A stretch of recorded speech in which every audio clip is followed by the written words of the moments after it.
Ali, Ali, Ali, Ali, Ali, Ali, yeah. I praise Allah for these lessons. I'm striving to be the message, and I thank Allah for his blessings. Ali was the circle 7. I praise Allah for these lessons. I'm striving to be the message, and I thank Allah for his blessings. Ali was the circle 7. I praise Allah for these lessons. I'm striving to be the message, and I thank Allah for his blessings. Ali was the circle 7. I praise Allah for these lessons. I'm striving to be the message, and I thank Allah for his blessings. Ali was the circle 7. I praise Allah for these lessons. I'm striving to be the message, and I thank Allah for his blessings. Ali was the circle 7. I praise Allah for these lessons. I'm striving to be the message, and I thank Allah for his blessings. Ali was the circle 7.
Islam, Islam, Islam, Moorish America, on the rise upon the 7 and give all praises to the great God Allah, Father God Allah, and honors to his holy prophet, honors to our holy prophet, Noble Drew Ali, El-Hajj Sharif Abdul Ali, that is.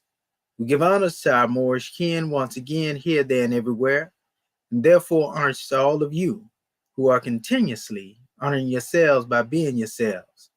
But let us come forth with our ancient Comedian Adept Moorish American prayer. And as we come forth, we ask that you open up your hearts and minds as we open up the way. Ya Allah abnu heru makuneteru. Ya Allah abhed heru. Ya Allah ma'at heru. Ya Allah hotep heru. Ya Allah heru. Ya Allah ma'at herakuti. Ya Allah ahwajeta juti. Ya Allah per imsutek per im heru. Ya Allah, by my duty, I'll hedge it shepherd's rap to Ali.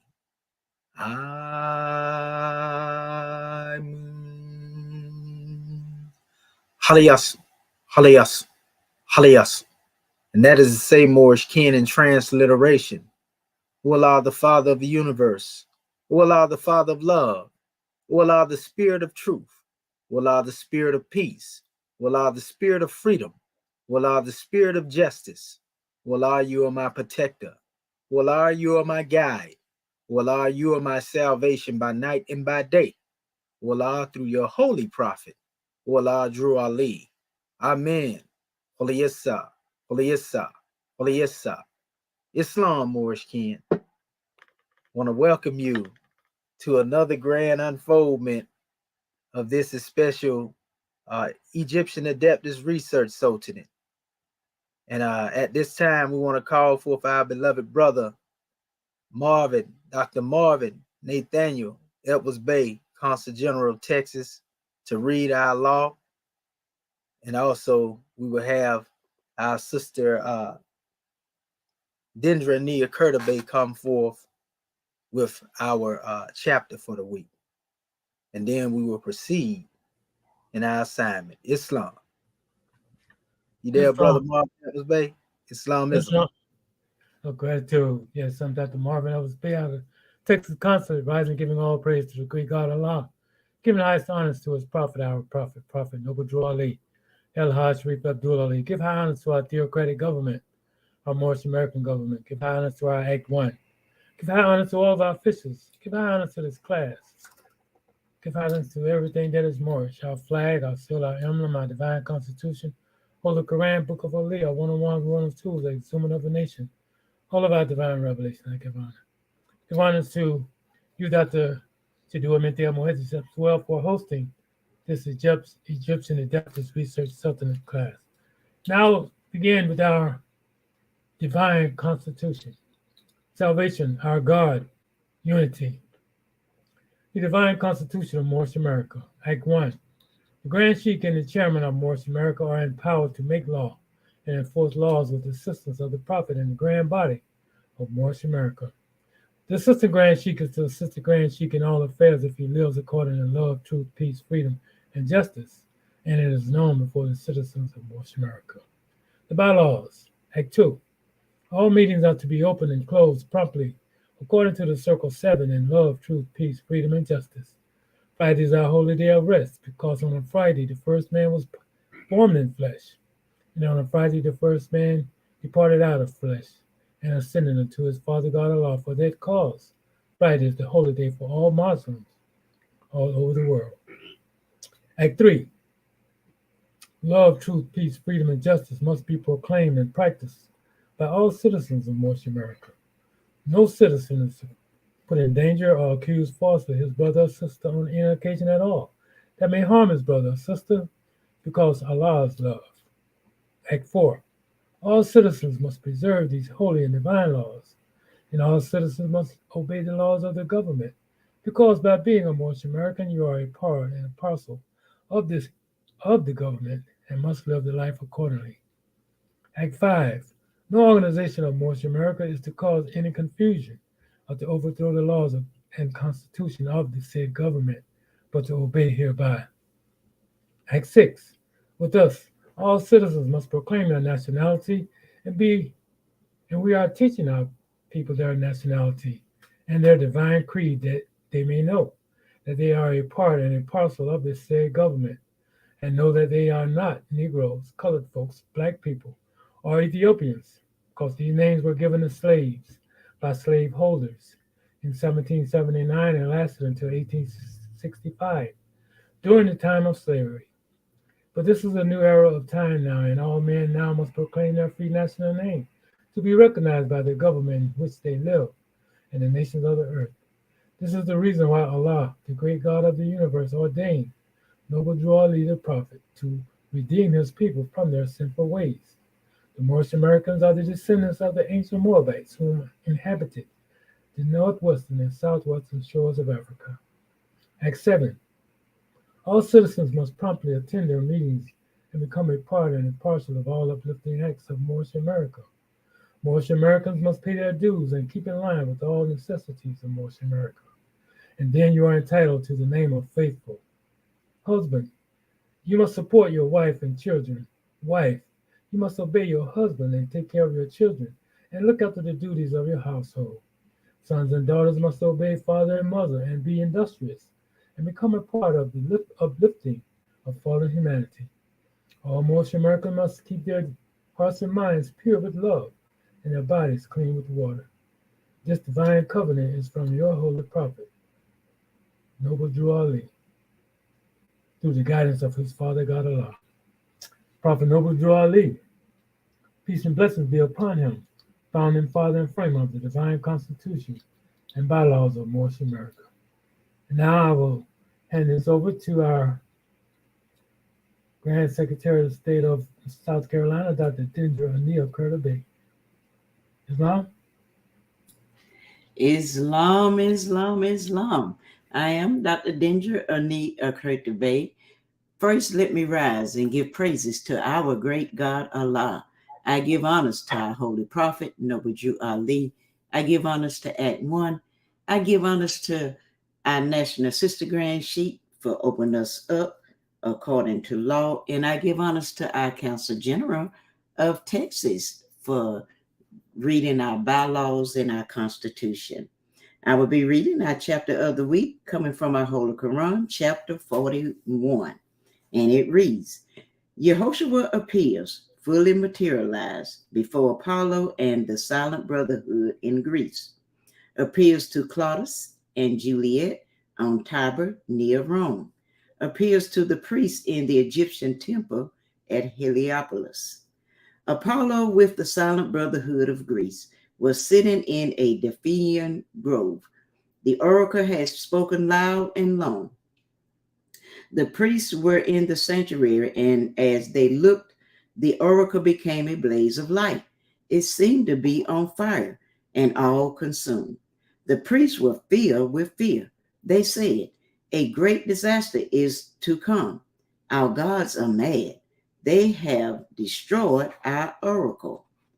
But when the flames had spent themselves, a man stood on the oracle pedestal and said, "Allah speaks to man, not by an oracle of wood and gold, but by the voice of man. The gods have spoken to the Greeks and kindred tongues through image made by man. But Allah, the one, now speaks to man through Yehoshua, the only Son, who was and is and evermore will be. The oracle will fail. The living oracle of Allah, the one, will not fail." Apollo knew the man who spoke.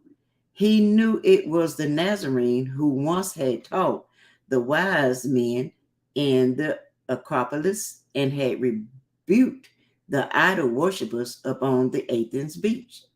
And in a moment, Yehoshua stood before Apollo and the silent brotherhood and said, "Behold, for I have risen from the dead with gifts for men. I bring to you the title of your vast estate. All power in heaven and earth is mine.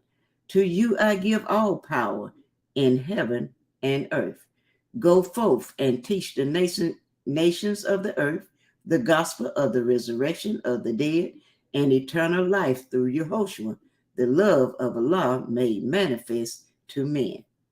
And then he clasped Apollo's hand and said, "My human flesh was changed to higher form by love divine, and I can manifest in flesh or in the higher planes of life at will. What I can do, all men can do. Go teach the gospel and the omnipotence of men." Then Yehoshua disappeared, but Greece and Crete and all the nations heard. Claudius and Juliet, his wife, lived on the Palatine in Rome, and they were servants of Tiberius, but they had been in Galilee, had walked with Yehoshua by the sea, had heard his words and seen his power, and they believed that he was Yehoshua made manifest. Now Claudius and his wife were on the Tiber in a little boat. A storm swept from the sea, and the boat was wrecked, and Claudius and his wife were sinking down to death. And Yehoshua came and took them by the hands and said, "Claudius and Juliet, arise and walk with me upon the wave." And they arose and walked with him upon the waves. 1,000 people saw 3 walk on the waves and saw them reach the land. They were all amazed. And Yehoshua said, "You men of Rome, I am the resurrection and the life. They that are dead shall live, and many that shall live will never die. By mouth of gods and demigods, Allah spoke unto your fathers long ago, but now he speaks to you through perfect man. He sent his son, Yehoshua, in human flesh to save the world. And as I lifted from the watery grave and saved these servants of Tiberius, so Yehoshua will lift the sons and daughters of the human race, yea, every one of them, from darkness and from graves of carnal things to light and everlasting life. I am the manifest of love, raised from the dead. Behold my hands, my feet, my side, which carnal men have pierced. Claudius and Juliet, whom I have saved from death, are my ambassadors to Rome, and they will point the way and teach the gospel of the Holy Breath and the resurrection of the dead." And that was all he said, but Rome and all of Italy heard. Then the priests of Heliopolis were in their temple, met to celebrate the resurrection of their brother Nazarite, and they knew that he had risen from the dead. The Nazarite appeared and stood upon a sacred pedestal on which no man had ever stood. This was an honor that had been reserved for him who first would demonstrate the resurrection of the dead. When Yehoshua stood upon the sacred pedestal, the masters stood and said, "All hail, the great bells of the temple rang, and all the temple was ablaze with light." And Yehoshua said, "All honor to the masters of this temple of the sun." In flesh of man, there is the essence of the resurrection of the dead, the essence quickened by the Holy Ghost, by the Holy breath, will raise the substance of the body to higher tone and make it like the substance of the bodies of the plane above, which human eyes cannot behold. There is a holy ministry in death. The essence of the body cannot be quickened by the holy breath until the fix is solved. The body must disintegrate, and this is death.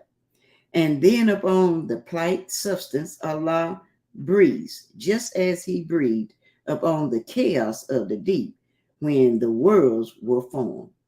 And life sprang forth from death. The carnal form is changed to form divine. The will of man makes possible the actions of the holy breath. When will of man and will of Allah are one, the resurrection is a fact. In this, we have the chemistry of mortal life, the ministry of death, the mystery of deific life. My human form was wholly given to bring my will to tune with the deific will. When this was done, my earth tasks all were gone. And you, my brothers, know full well the foes I had to meet. You know about my victories in Gethsemane, my trials in the courts of men, my death upon the cross. You know that all my life was one great drama for the sons of men, a pattern for the sons of men. I have lived to show the possibilities of man. What I have done, all men can do, and what I am, all men shall be. The master looked, the form upon the sacred pedestal had gone, but every temple priest and every living creature said, "Praise Allah." Islam, Islam, Islam. I will now turn it back over to our National Assistant Grand Sheik, Islam. Are you there, National Assistant Grand Sheik? Islamism. Can you hear me, Goddess and Queen? Islam, I can hear you well. Gratitude. Islam, Islam, Islam. Islam, Moorish America. Want to rise upon the seven and give all praises to the great God Allah, Father God Allah, and honors to his holy prophet, honors to our holy prophet, Noble Drew Ali, El-Hajj Sharif Abdul Ali, that is. We give honors to our Moorish kin once again, here, there, and everywhere, and therefore honors to all of you who are continuously honoring yourselves by being yourselves. We give honors to our Grand National Seal. We give honors to our Grand National Emblem, National Flag, Divine Constitution and bylaws, and honors to all of you who are indeed a living manifestation and personification of everything, and I do mean everything, that our holy prophet brought to make us a nation. We want to welcome our family to another E.A.R.S Research Sultanate session, again, and just give honors to all of our scribes that are on the panel, and say, praise be to the great God Allah, for this grand occasion and us being able to be here and bring these measures forth to our people. So at this time, without further ado or delay, we're going to call forth our family so that we can see what it is our family had to bring forth in the light of the assignment that has been given. So it's on our Moorish kin. We ready, family. Islam, who going first? Islam, I go. All right. Islam, Sister Curtis. Islam, Islam, Islam. Well, let me Gratitude. Let me share my screen. I like to go first so I can get it on out the way. Sometimes I'm a little slow. And let's see here. Share. Okay. And All right, here we go. all right, let me see where I got my little.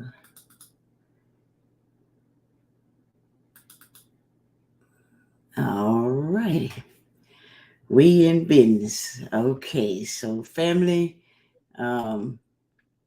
Yeah, just make sure you open up your screen too, goddess and queen, so Oh, we can see it out there as well. okay, let me see. Let's make it a little bit bigger. Is that any better? Because I can make it. Yeah, a little better. Let's It's see. still kind of small. Let's go to Yeah, you 200. want to just bring it in as close as possible, a little bit more, and you'll be all right. Okay. Let's go to 300. Okay, that's good right there. That's Oh, perfect. okay. Bring everything in high definition. That's what I'm talking.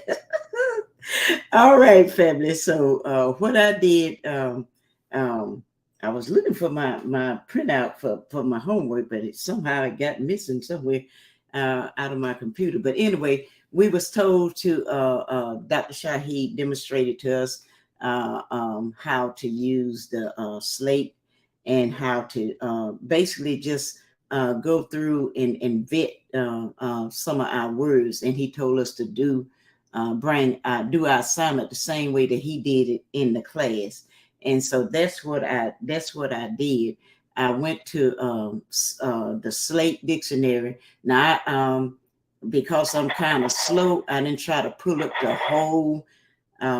the whole Slate Dictionary. So I just copied what I done in the Slate Dictionary. So I chose the A51, and as you can see right here, it's this alphabet right here. That's the S, but that S got a little something on top of it. SPSJ, and I looked up the Unicode, and I followed the same way Dr. Shaheed did. But if I was to try to translate that, I would think that would be Sapasaja.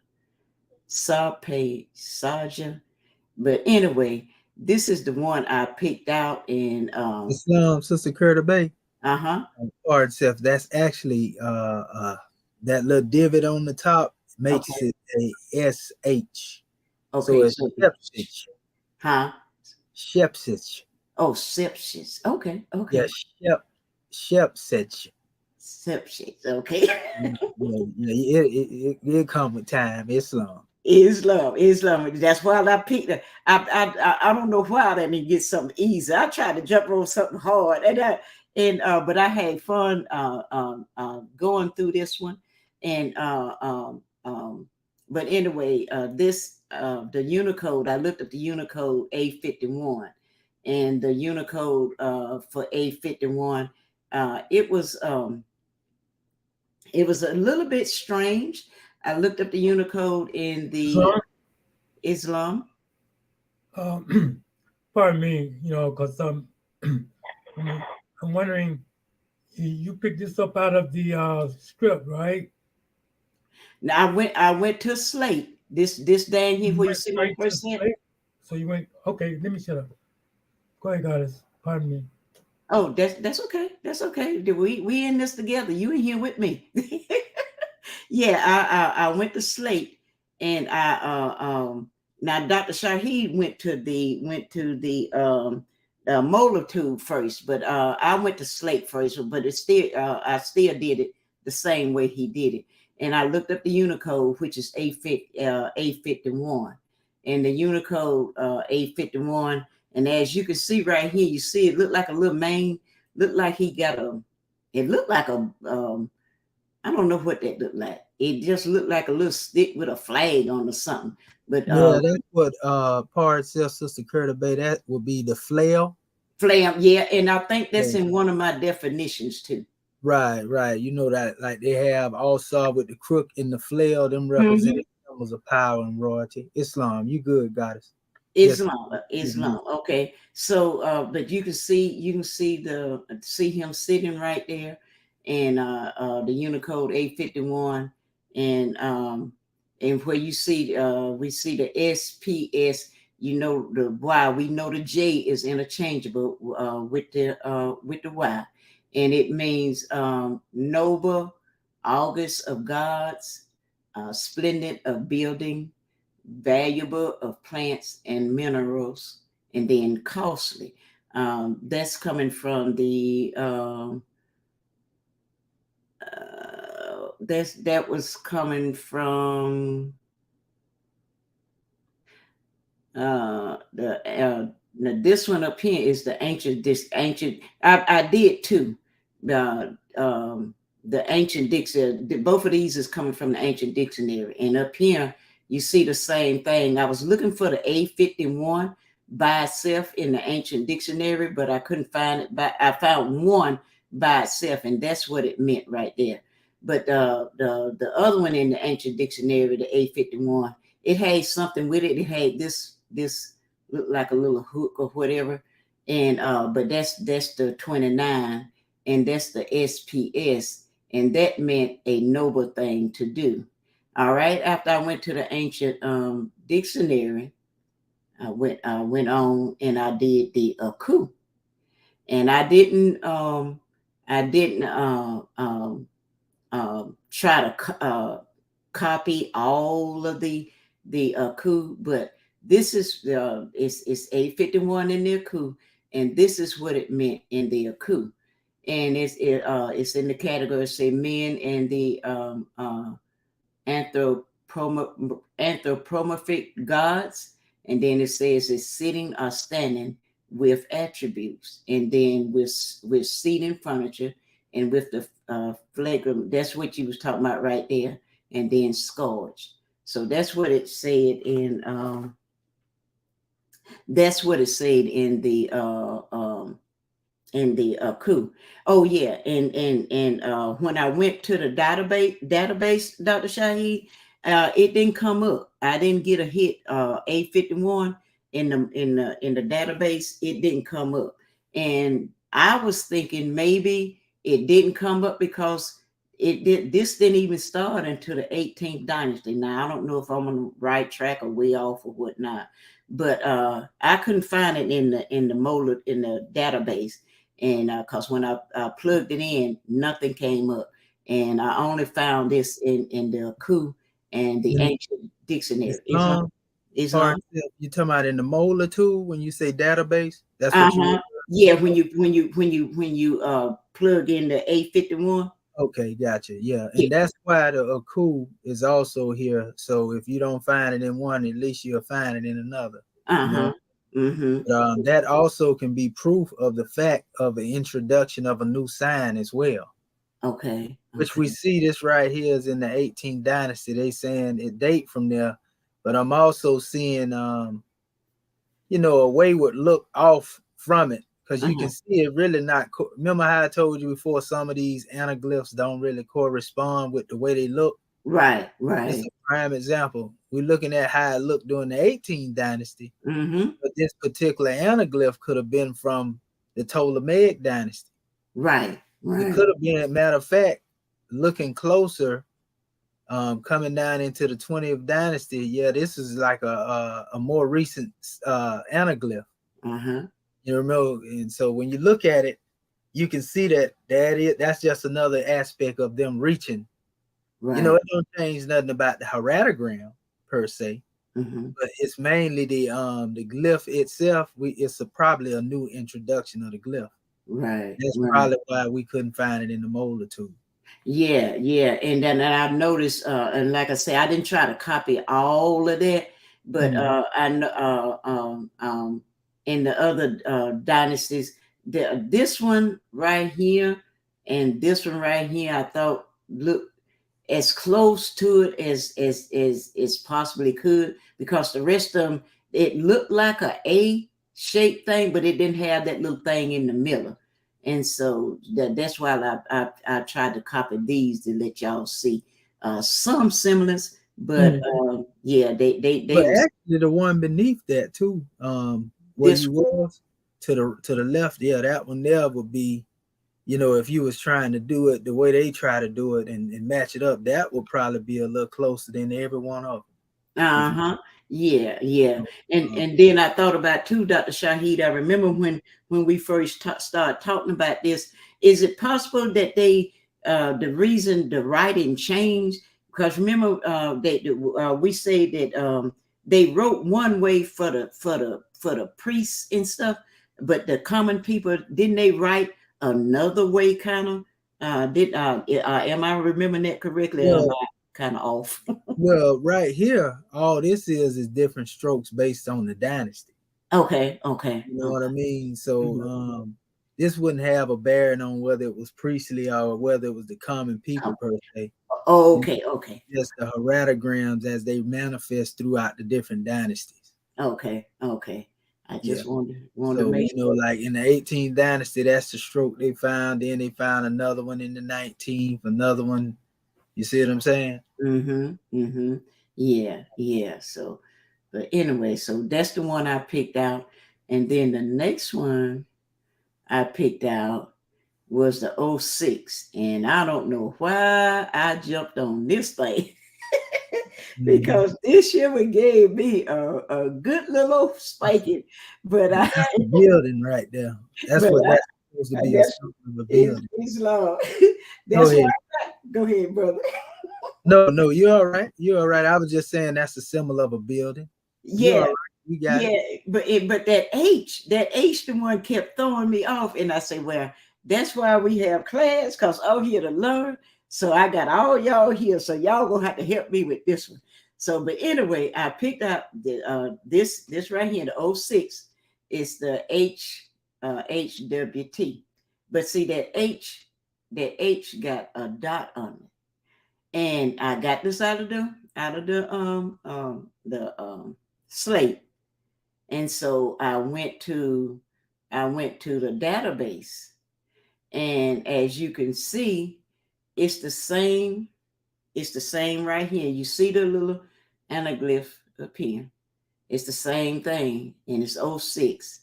And you see the similarities going across. And also you see the HWT is got the dot up under there also. Right. That's pronounced hut. Okay. Almost like saying hut. Okay. But hut. Okay. You know, when you push that W out of hut. Oh, okay. Almost like you're using the W to push that T out. Hut.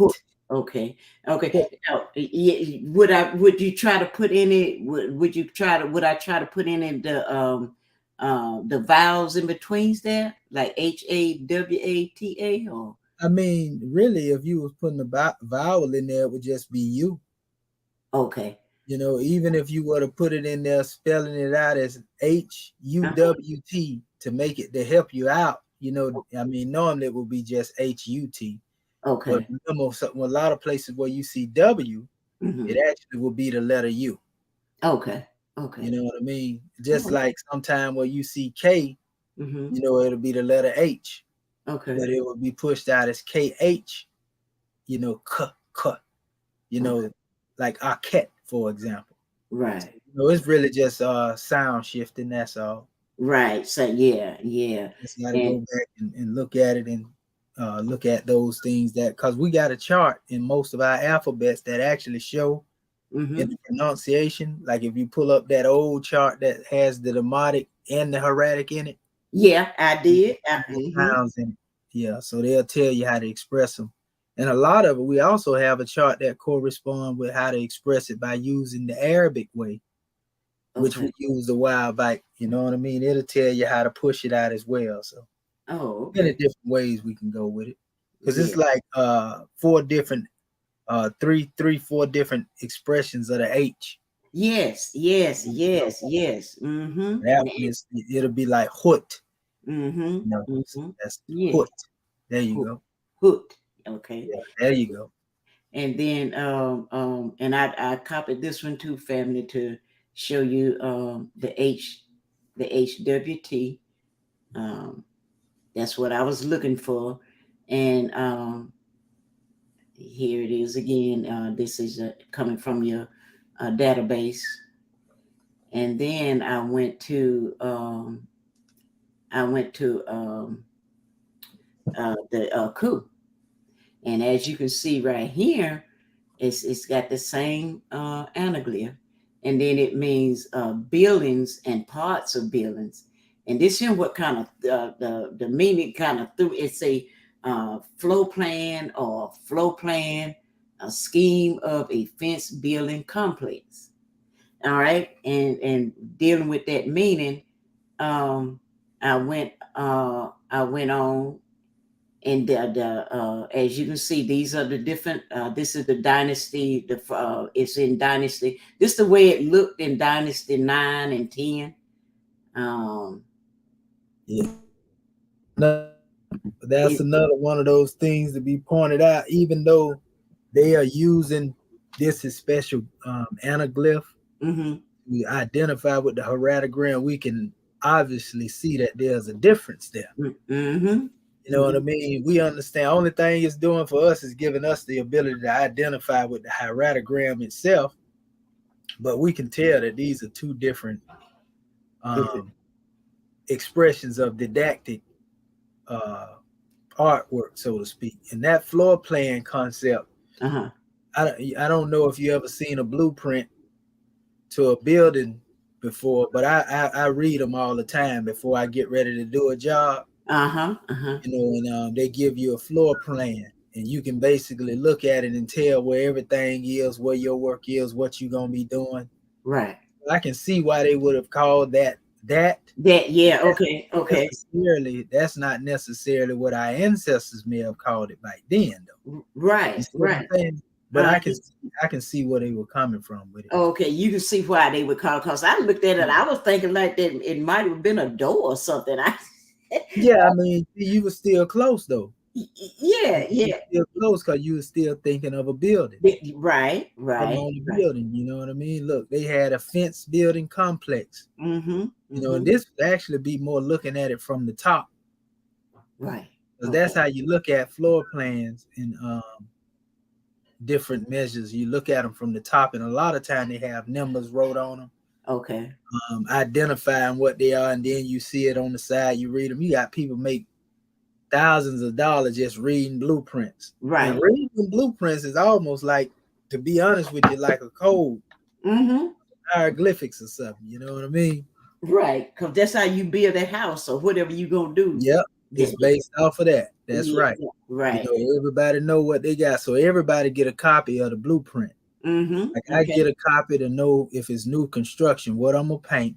Right. You know, and what ain't going to be painted, you know, and it'll be numbered. Oh, okay. You know, and so forth and so on. But if you don't know no better, you look at that, you be like, what in the world am I looking at here? Right. Is love. You know, some people try to use that stuff as a status symbol too. Like, you know, I know how to read blueprint. You don't know. Mm-hmm. And they won't teach you. I learned how to read them on my own, though, you know. There you go. You got to know you're going to be doing it. Islam. Brother Boxy, they know what I'm talking about. Yeah. I'm pretty sure him and Evans probably know. Yeah, they probably know a little something too. They do a lot of building, so I know he probably have to look at a few blueprints here and there. Right. But anyway, I did these two dynasties, family. The 20, and then you can see how it looked right here in the 22nd and the 23rd. To me, it looked like one of our A's, but it's got a line up on it.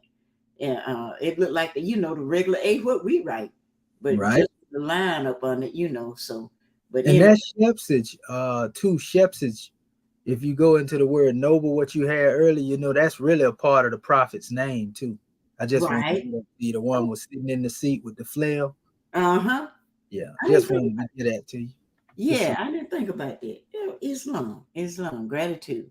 But anyhow, I was looking for the 06, and I couldn't find the 06 in the ancient dictionary by itself, but I could find the, like Dr. Shahi said, the blueprint. I was thinking of door, but I found the 06E. And when I looked that up, I didn't get any hits on. I didn't get any hits on the AKU or the in the database. I was trying to find that 06 by itself, but I couldn't. It always had something with it, but it still is the HWT, but it's got that NBW with it. So, and that meant mansion of gold, goldsmith or workshop. And then up here, right here, the old, I looked, it had the Unicode 06G, and the same thing. It's got the anaglyph by itself, but it didn't give me the Unicode, the 06 by itself. It had something else attached to it. So I couldn't find it by itself. And so, but I still had the HWT, and it says mansion of the red crown of the temple. And also I thought maybe Dr. Shahi, the reason I couldn't find it was because maybe it's this H, it don't have that dot up under there.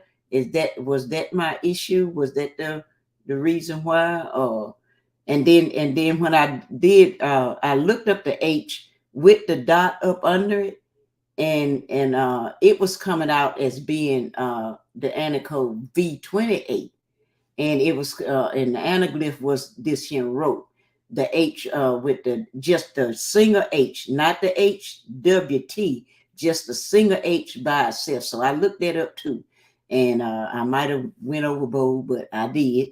No, you didn't. You didn't go overboard. I'm gonna actually tell you, that right there, even though it's considered, like I said, you'll find certain things that's in the Unicode. Mm-hmm. You'll find certain things in the Unicode that are what we call the anaglyphic.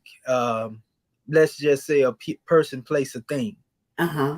This is an actual alphabet. So quite naturally, this is a part of the alphabetical structure. So that's one of the H's, and that's a regular H too. That's he. That's a regular H. Yeah. Right. And you'll see that. Let me go on down. It meant ropes, fibers, baskets, and bags. But when I went to this is call it a wicks, depending on our flax as well. Just more insight, depending on who you're talking about, though. Right. Go ahead, sister. Yeah, and then I went to the AKU, and this is what it looked like here in the Old Kingdom and the dynasty, and then down to the 9th and 10th dynasty. This is what it looked like, and y'all will see when I show you my Unicode. When I did, you see right here, see the Unicode. It's got the rope, and see how similar that look to these right here, and then there go my H. It's a H with the dot up under there, like Dr. Shahi said, and that's what I was looking for. It's just a plain, it's the H with the dot on it. That's why I wanted to explore that a little bit more, because I know we have, and that's why I say I don't know why I jumped on that thing, because I know you got more than one H. You got just a plain H, then you got an H with the little old, like a loop up on it, then you got the H with the dot. Hard H, that's right. Yeah, you got more than one H, and I'm like, I want to whoop my own self. Why did you pick that? But this is what they would call a breathy type H. That's why, like when I was saying hoot, that's this one is the yeah. Okay. Yeah, so that's why I said, well, they gonna help me out with this one. But anyway, that's what I found. That's the H, and then to help reiterate, I just took 2 pictures, and as you can see, the little squiggly thing right here, you can see the similarities, and you can see how it changed, but it didn't change that much in this one, but they kind of stayed the same, like down here, and you can see the similarities in them, and then I was trying to find the H by itself. There again, when I went to the ancient dictionary, I couldn't find the H by itself, but I did find the rope. I call it a rope, but they say no wick or whatever. And that's the V28, and that's the H, right here. And then they say flap wings, and it was a bird in the ancient dictionary. And there again, I did too.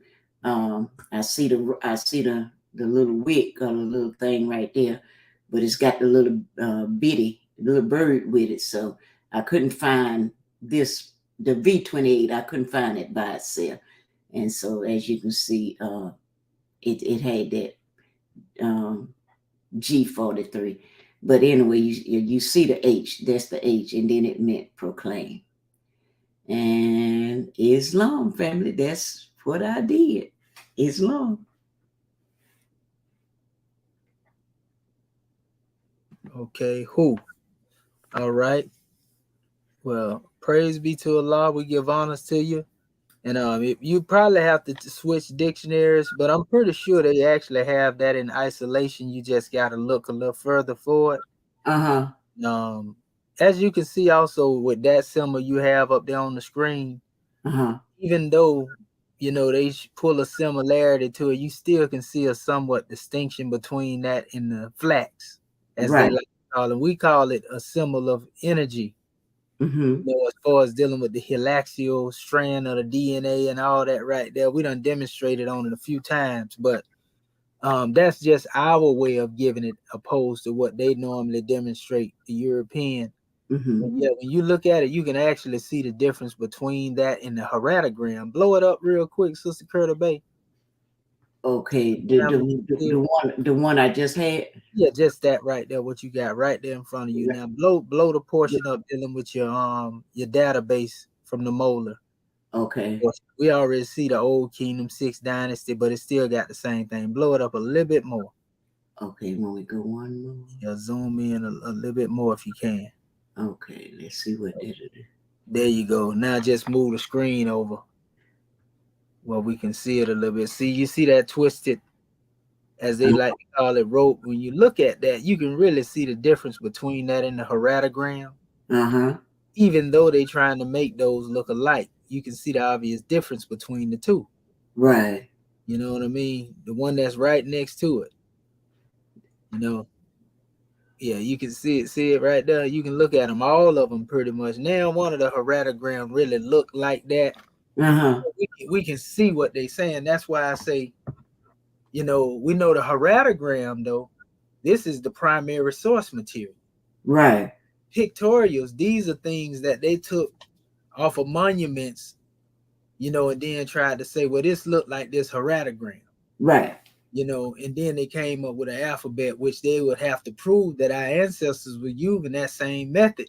So in order to prove that they are correct.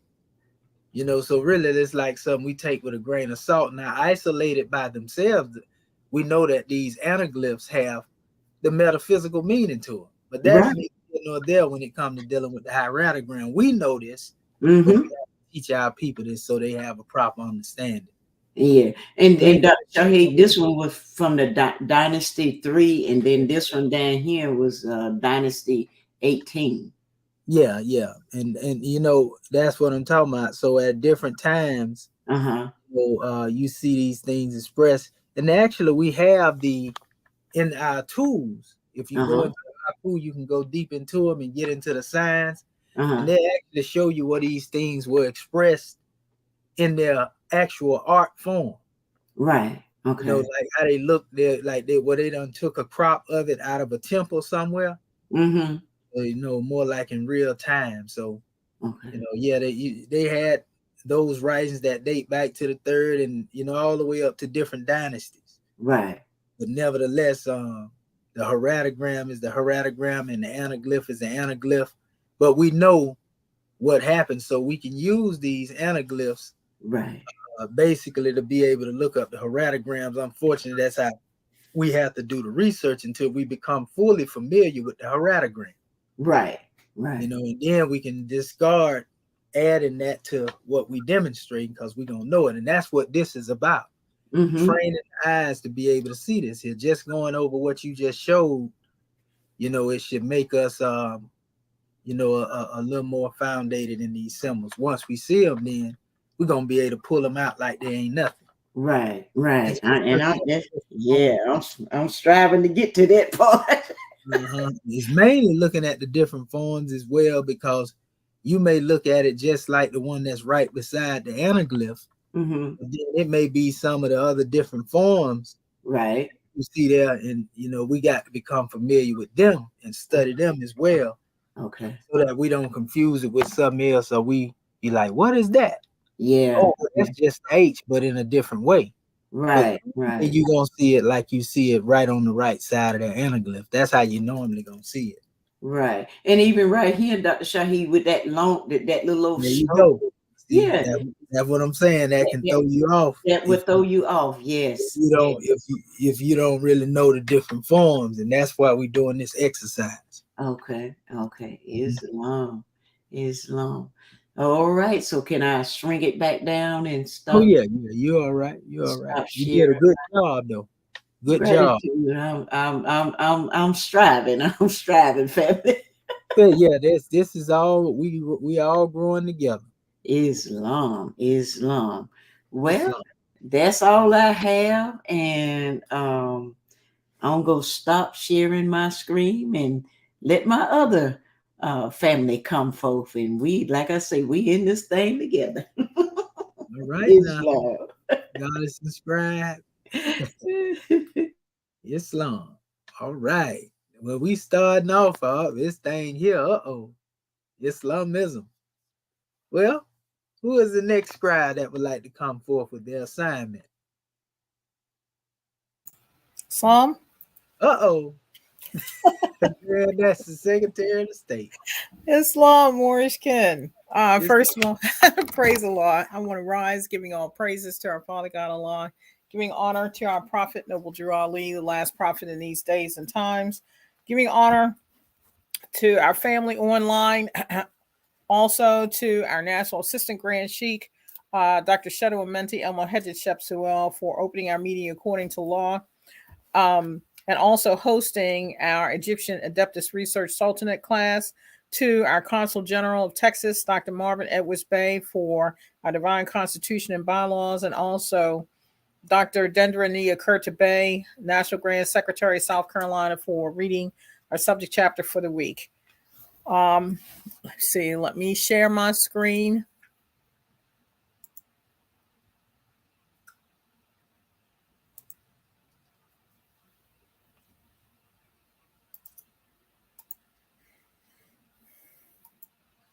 And let me know when you see my screen, Morris Ken.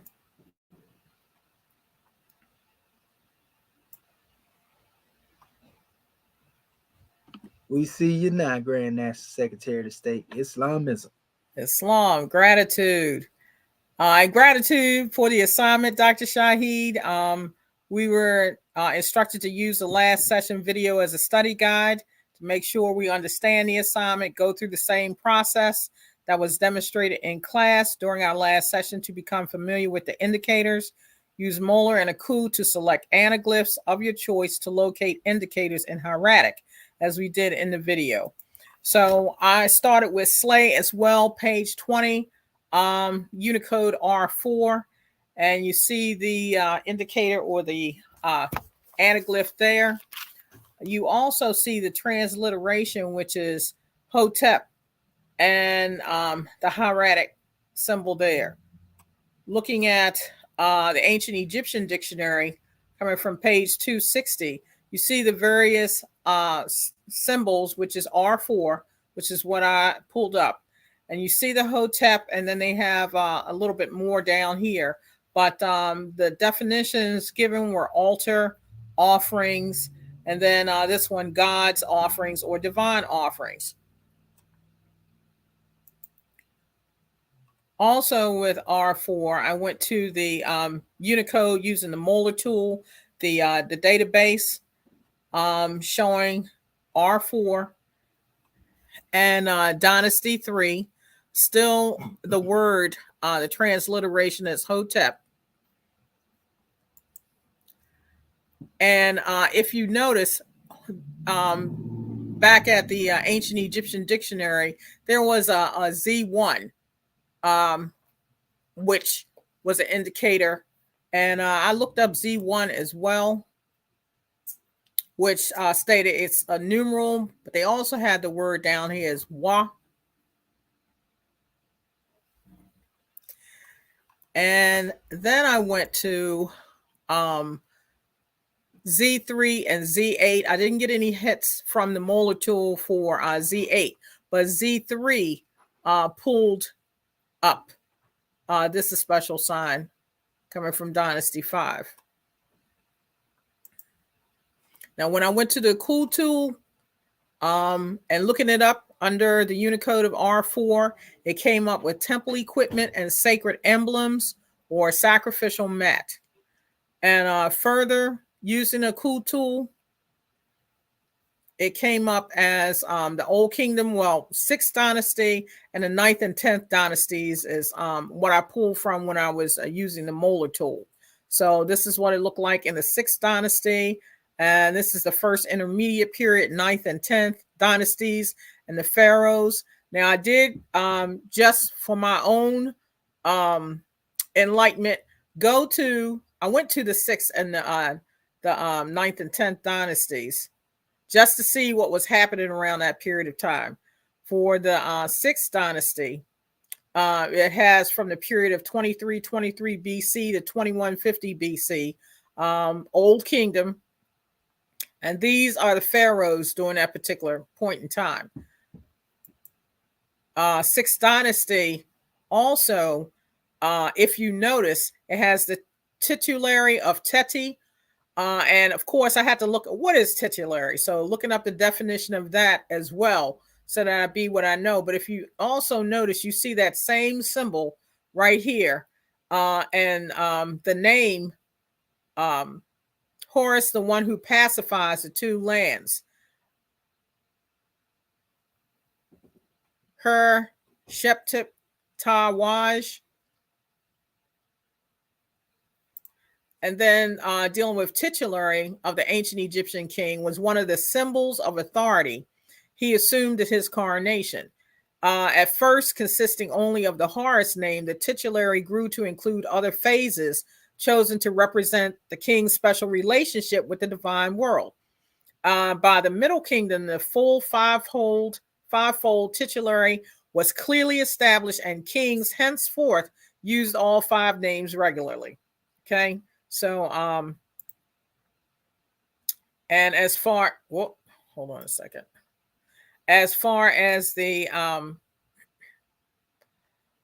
first intermediate period, we're looking at from 2150 BC to 2040 BC, dealing with the dynasties 7th, 8th, 9th, and 11th. And as far as what was occurring in the 9th and 10th dynasties, it was based in Heracleopolis to the south of Memphis. And that's basically the order of the pharaohs going on in the 9th and 10th dynasty. Next one I went to, as far as the Unicode, coming from Slate, page 23, was S12. Here's the symbol there. That's the the herodogram. And Medu, looking at S12, first from page 125, you see the symbol here in the middle, which is the S12 highlighted. And you see Per Medu, house of gold treasury. And you see that's the house symbol right there. When I look to page 125 and 186, it pulled up.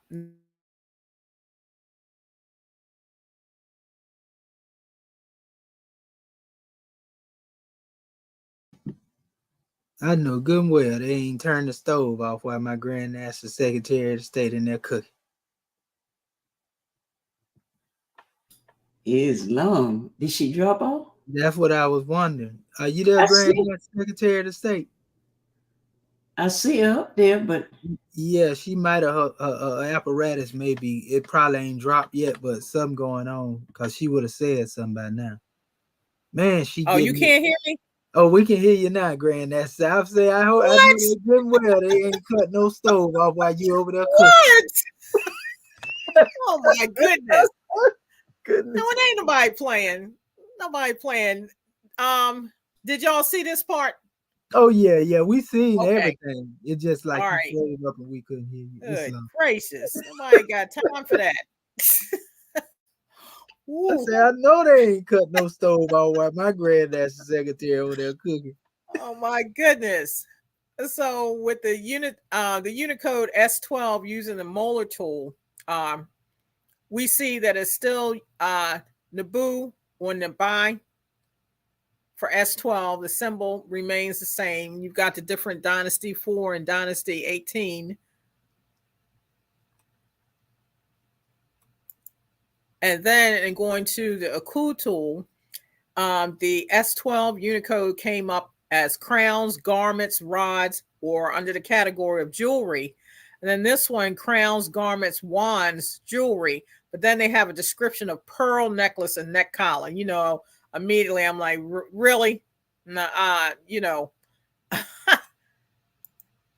Aku, I didn't have any hit for the S12 Unicode for the 4th dynasty, but I did get hits from the 18th dynasty, dealing with Tutmosis III and Menshapir, dealing with sole government, and also the pharaohs listed in that particular dynasty. But you see that by the time it got to the 18th dynasty, it was a little bit different.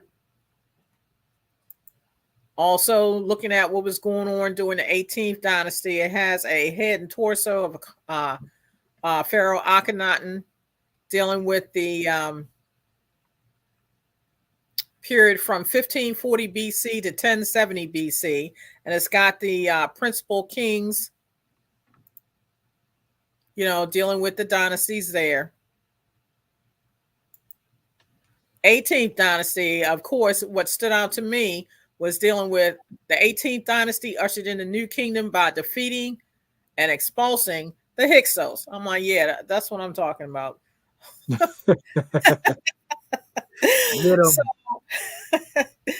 And again, this is the list just of the pharaohs in the 18th dynasty, which what also I noticed dealing with the pharaoh had the particular name, and then when he came upon the throne, he had another name, and also known as name, and then the reigns of the particular pharaohs.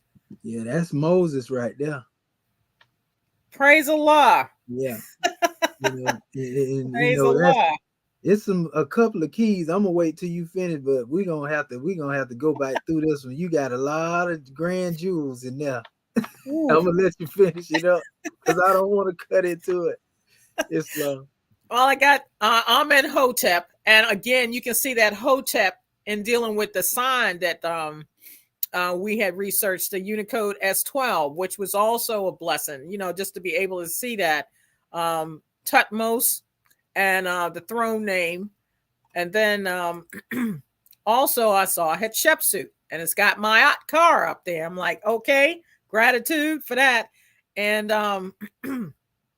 let's see. Oh, Amenhotep, also known as Akhenaten, you know, so I'm like, praise Allah.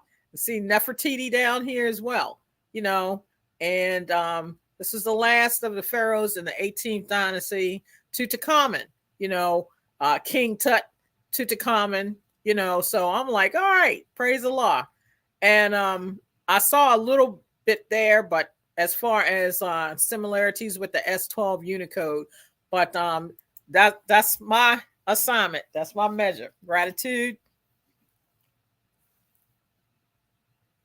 Islam, can you go back up to Grand Secretary of the State? Yes, sir. That was a powerful presentation right there. Goodness gracious. And I love the way you put your dynasties in there We're gonna also send out to our family, since we putting times on certain things here. We're gonna send out the Mara Yuga calendar cycle. It's Because what long. we do is, like, when we look at, for example, if we were to put this in these cycles, in the Damara Yuga, this would fall within a 2100 year cycle. Now we can calculate it in 50,000, 25,000 year cycles as well, but being that it fits within that one cycle, you can actually say, okay, so this would have been this amount of time within this cycle. You see what I'm saying? Mm-hmm. And so then when you go beyond that, if you wanted to put it in a greater cycle, like I say, that way we can see actually how that Gregorian time, ain't nothing compared to what our ancestors was really keeping. But we still can put that in there. You see what I'm saying? Yes, sir. So it will be more like inside the 2100 year cycle, and that's for what, 1540, up till now, so to speak. Okay. Yeah, BC.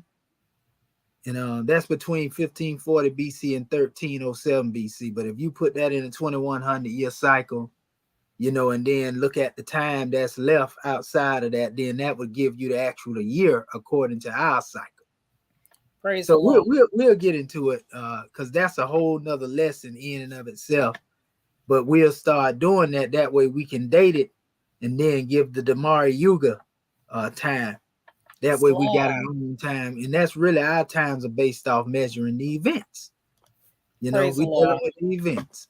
So go back up to the first few you were going through, and I want to kind of go through them from the beginning, and I'll point them out. Talking here?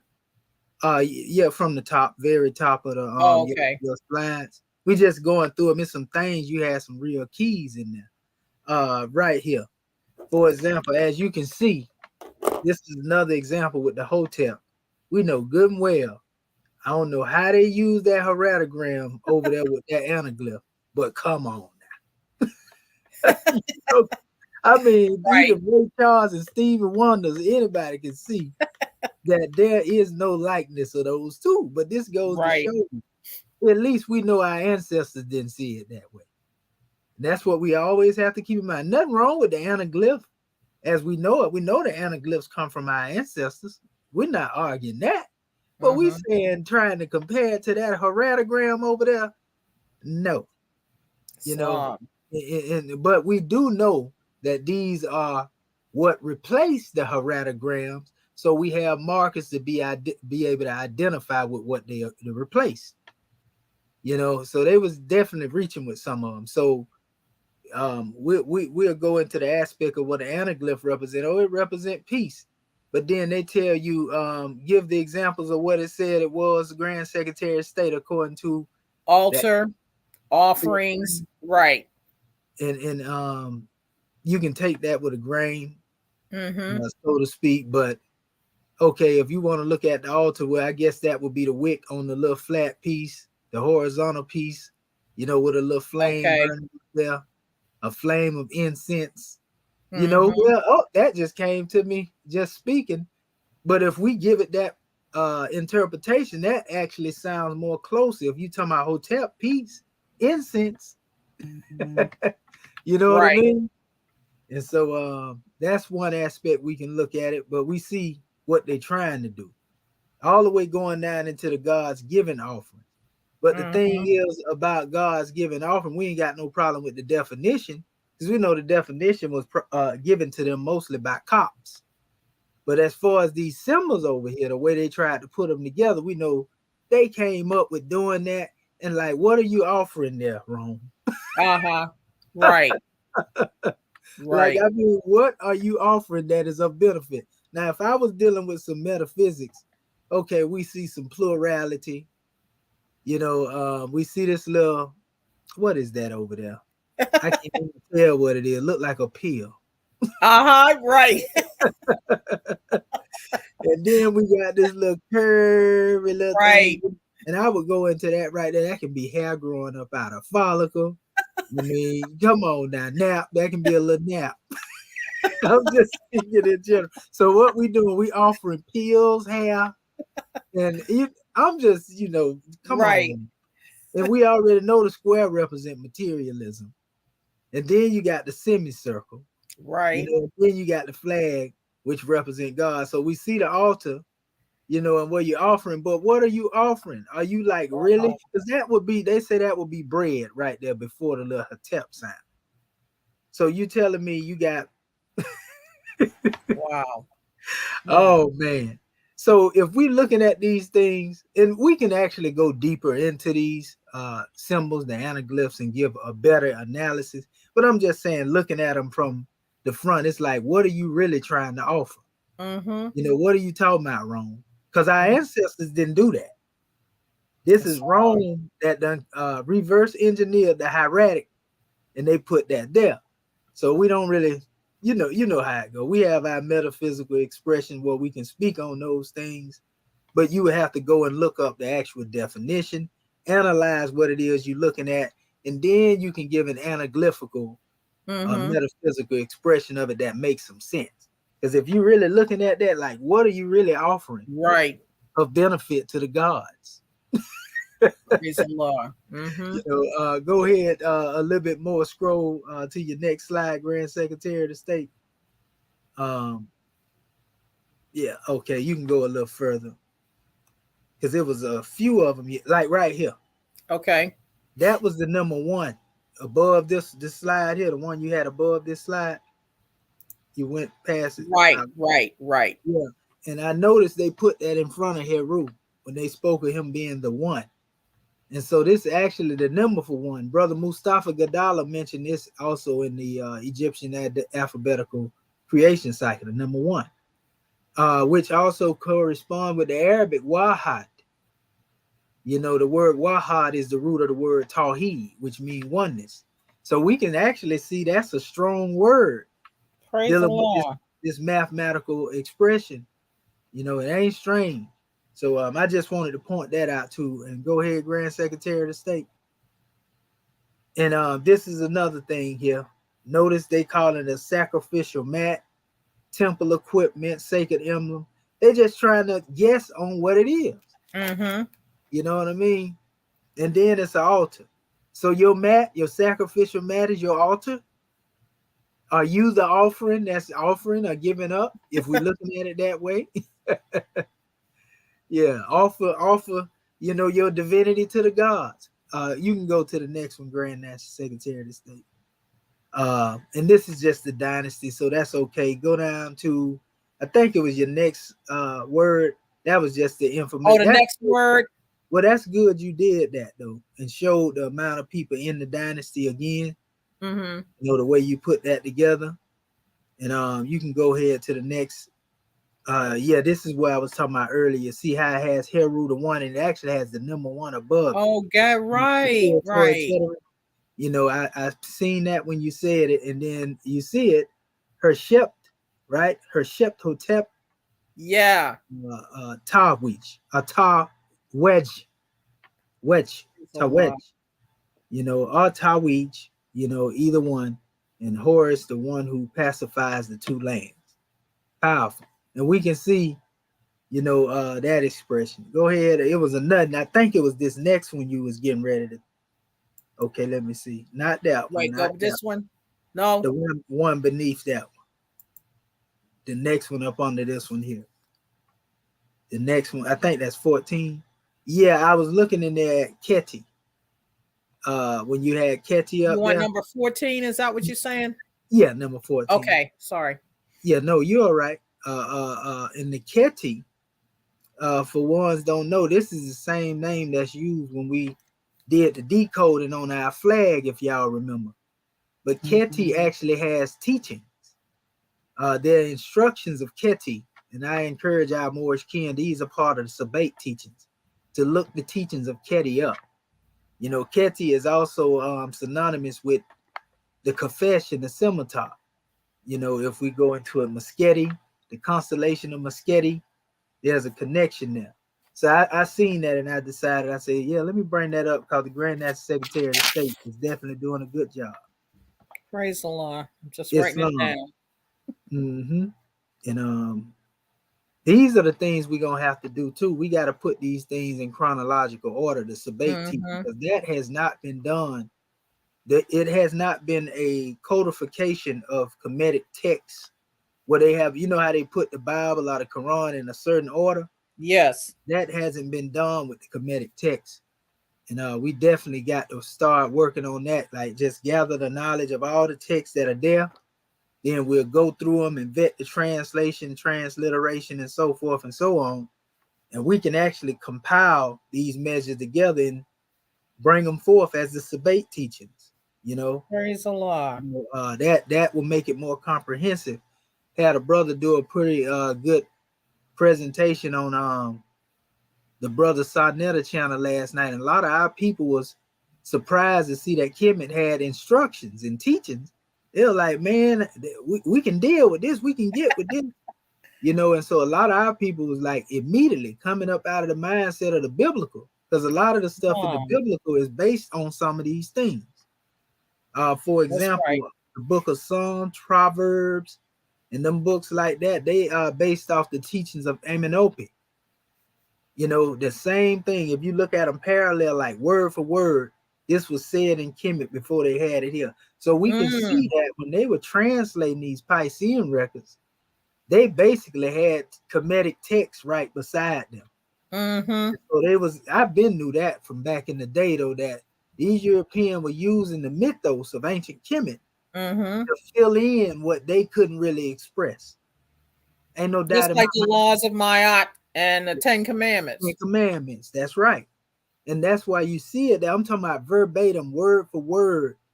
You know, there are things out there that they are so-called transliterated, but they really didn't do nothing but fill it in with Kemetic text. So we would do that in our sabate teaching or the book. If we compile it, you know, basically we would show the connection to certain things in the Piscean records, and that way it give our people a bridge to be able to cross over from where they are into this knowledge. Islam. Yeah, and you can go down. There was a few more you had there, and you could have actually put a whole, the Nebu, you know, the pearl necklaces. That's what they like to call that. Right. But you know, this word Nebu is also the same word that the word prophet, you know, comes from in the Hebrew and the Arabic. Nabi. There's a connection when they deal with the word Lord, because they break that down, Lord. You know, that word Lord in reference to that is basically the prophets. So that word is a strong word as well, you know, because it's in what they would call Hebrew and Arabic, Islam. Let me see here. It was another one. Yeah, that was the descriptive of it. Then I love the way your eye caught that when you was like, basically you can see the difference between them, you know, in this, the change in the writing, you know, because even though they may have identified this as being the same thing, it may be something different, and that's probably why you didn't find a hit for it. Okay. You see what I'm saying? Yes, sir. Even though they found it there, they couldn't find exactly what they would have tried to make that look like, you know. So you didn't even have anything to compare it to, you know, in essence, so to speak. Right. So Islam. And yeah, that's just another grand drawing on the timeline. Okay. And I think that was pretty much, let me see up on a yeah, then it's just the pharaohs. Yeah, I love the way you pointed out the names too. And it had some of the other names that were referred to, the high names, you know, their throne names. Islam. I like that. You know, and then of course, like I said, I was pointing out the fact that Moses being in that time frame is where they would put it biblically. You know, you can see that the name Moses would come through there. And you often heard me speak on that in the past. Moses, Moses, Mosi, you know, so we know Moses or Musa is really a Kemetic name, is what I was pointing out. So yeah, man, you did a grand job, Grand National Secretary of State. Powerful information. And we know that you compiling all this up, you know, in order. So man, ooh-wee. Gratitude. Wisdom, you know. Oops. They ain't gonna get it nowhere else. Uh-oh. How do I stop sharing now? Oh, you just hit stop sharing at the bottom. Yeah, but I hit it. Yeah, hit escape real quick. Escape on the keyboard. Yeah, and it should give you the option to be able to. You know what? I can actually. Please. I can actually control it over here too. I got you. Out. Off the hot seat. That's all right. No, you did good. I just wanted to go through there and pull them little nuggets out of there. You know, goodness gracious. All right. Okay, we got our other two scribes left. Islam, grand man. Islam. How y'all feeling? Oh man, just as Moorish as ever. All praise be to Allah. Islamism without the schism. Islamism without the schism. Well, let me share this document first. I like to rise and give our man of praise to Allah, honors to the Prophet, honors to our theocratic government, our royal council, our flag, seal, emblem, our divine constitution, with angels, mufti, citizens alike, honors to the Moors. Here, in the sound of my voice, honors to the panel. And let me share screen. Okay, I don't know what that just did. Okay. Yeah. I don't know what. Hold on. I'm gonna do it again. Let me see what. Share screen. Share screen. What is this? There it goes. Boom. There we go. Can everybody see it? Oh no! Well, hold up. Here we go. Yeah, let me put you in the queue. There you go. Islam. And I did these these ones because they kind of look at first, you know, they kind of look strange. Well, let me say more so the explanation of what they had of what the Europeans had in their documentation, and it just didn't sit right, you know, with my spirit. So I redid this one, which was 131, and I couldn't, when I was going over this one, I couldn't find this in any of the other tech. Hold on, couldn't find this in. I couldn't find this one in the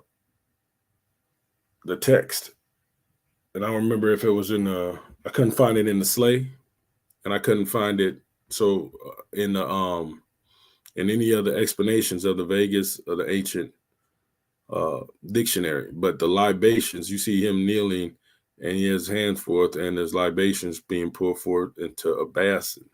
And this was one that didn't have many dynasties. So this was 5th dynasty, which means that this was something that happened after.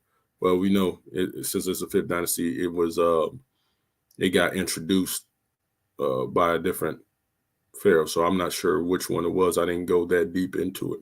And when I was looking at this picture or this pictogram, the libation, this is more so to me. Excuse me, Brother Bati Bey. Islam. Are you moving your cursor around? Yes. Because I can't see it. You can't. Okay. Yeah, I can't see the cursor. Did you see the? Oh. Okay, you see it? I can see your screen. I'm talking about, but I can't see you moving your cursor if you trying to. Oh yeah, I don't. How do I how do I show that? No, it should be up there. If you move your cursor on the screen, yeah. If you got a mouse and you move it around, it should move it right up there on your screen. So can you see the cursor? Yeah, now? I can see it now.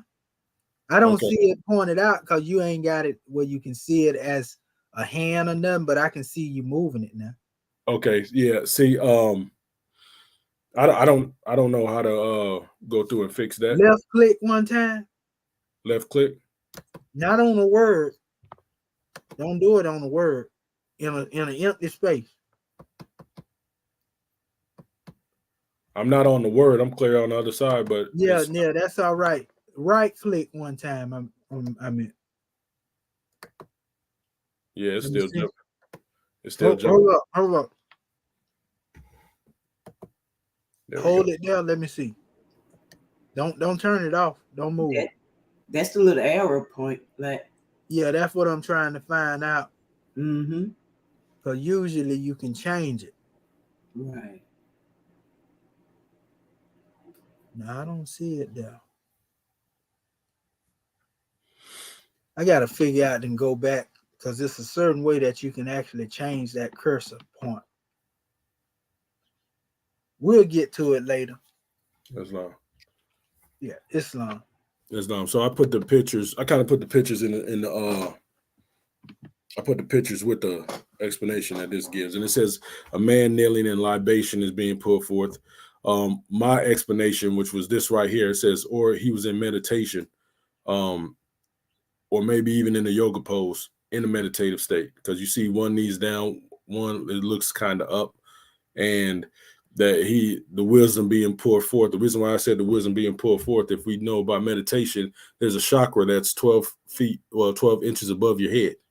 And it keeps going up. So that's why I said the wisdom being poured forth and be into a basin, which means he might have been offering understanding or something of that nature. This also says, when we look at the words, it says satu,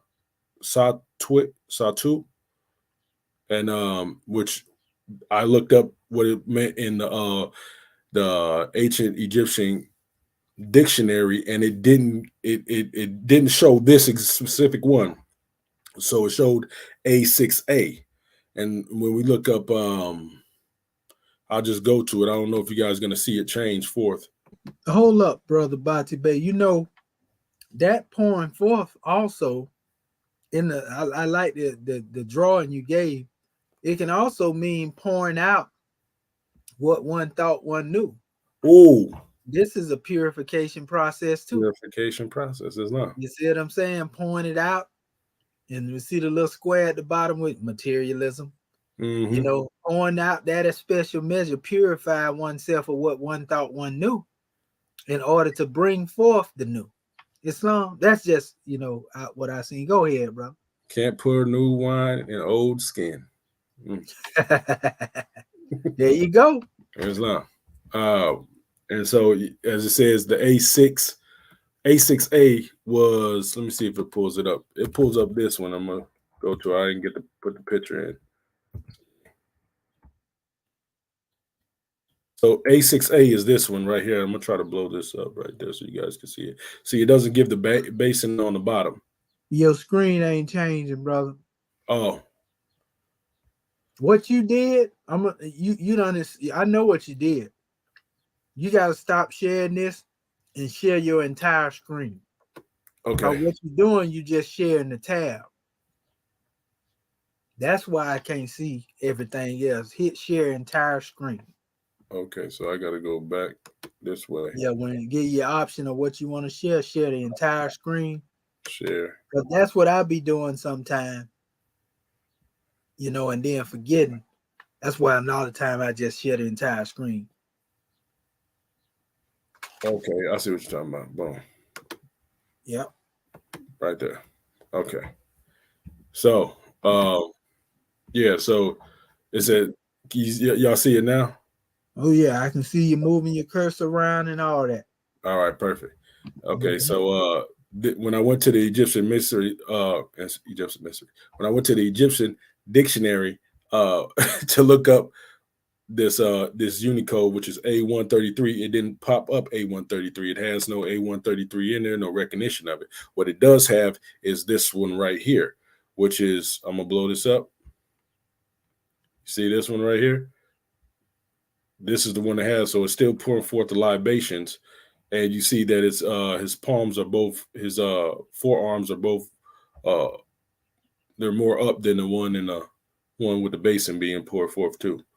And we know that this is, I think it's more so a determinative. The reason why I say it might be a determinative or trilateral due to the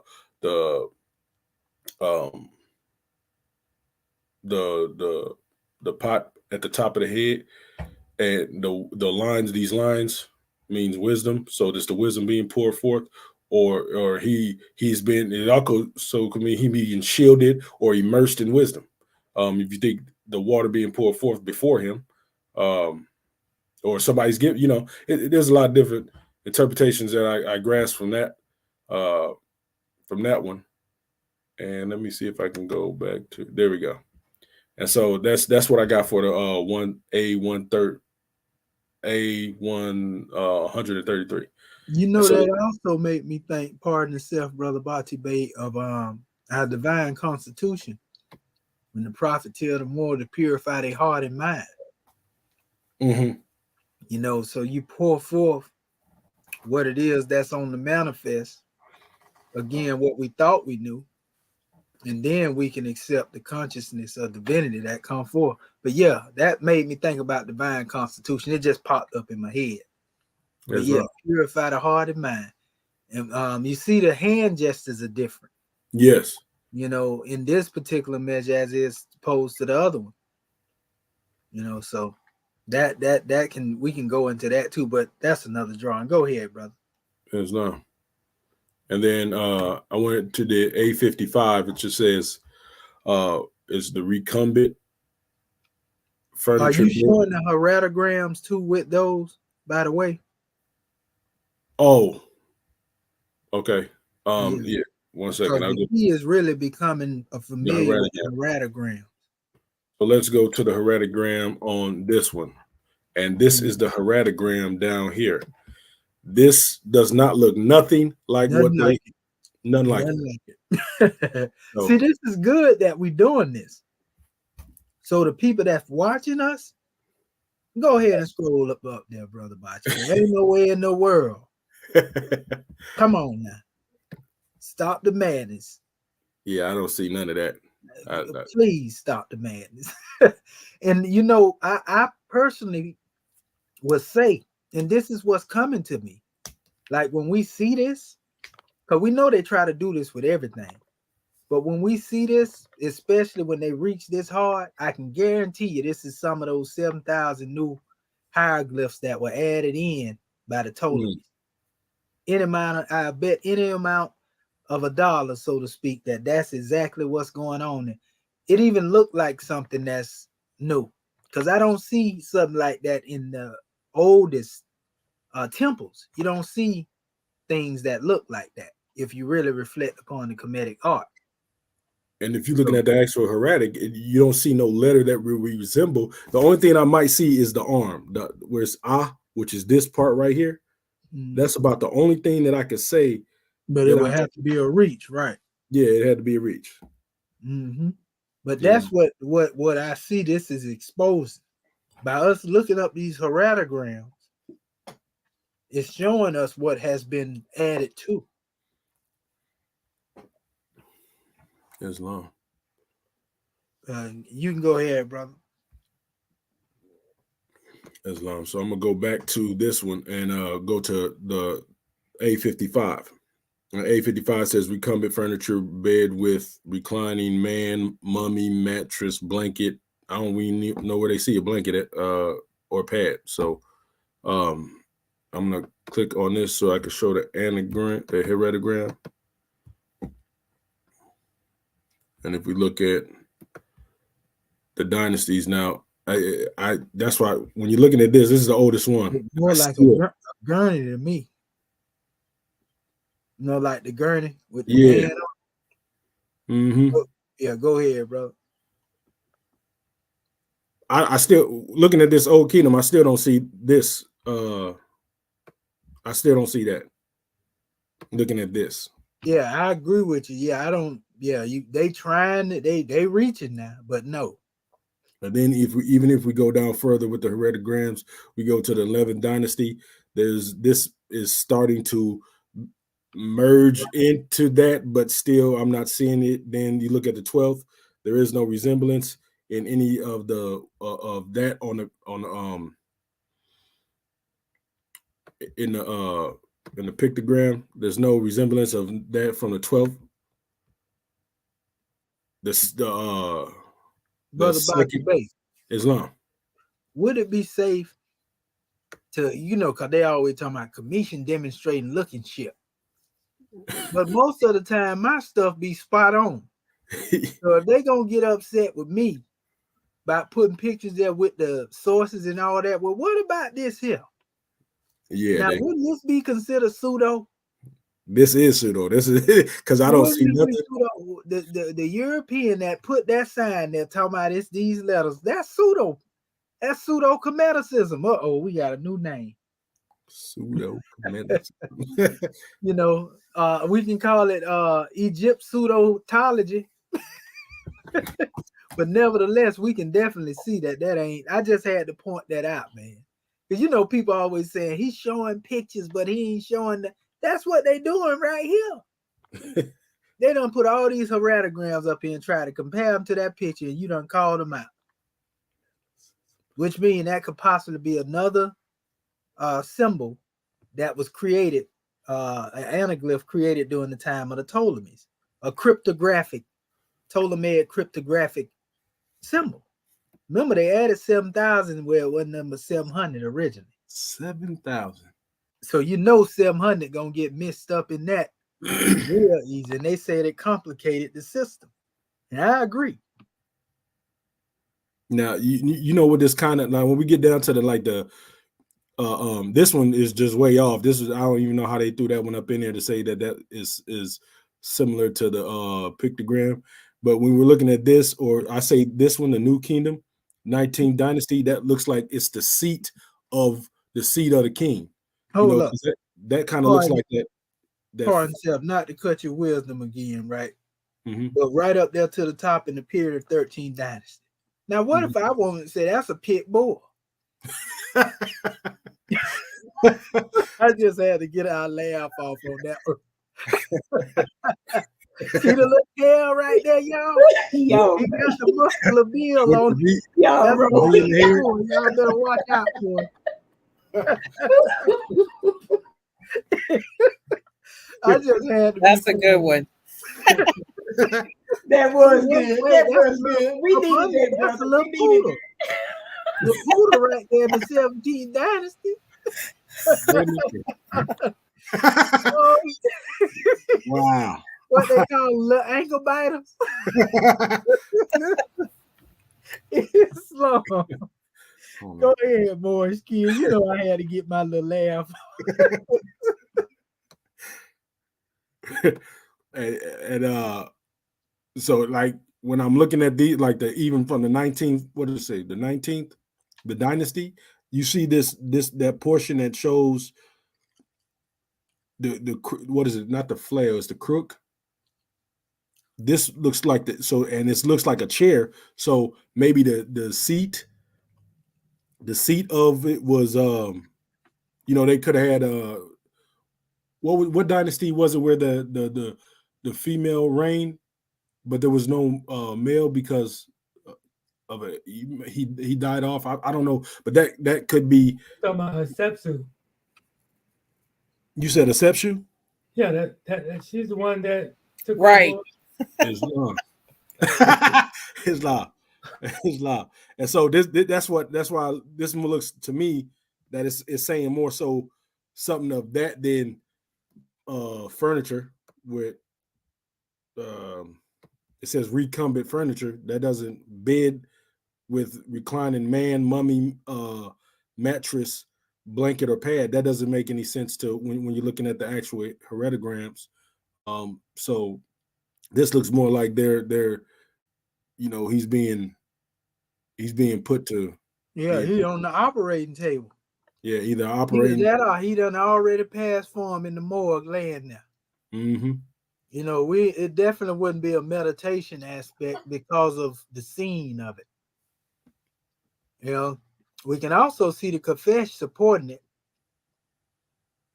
right here. So it's definitely laid out on the table. Yeah. They say mommy there, so we can go for that.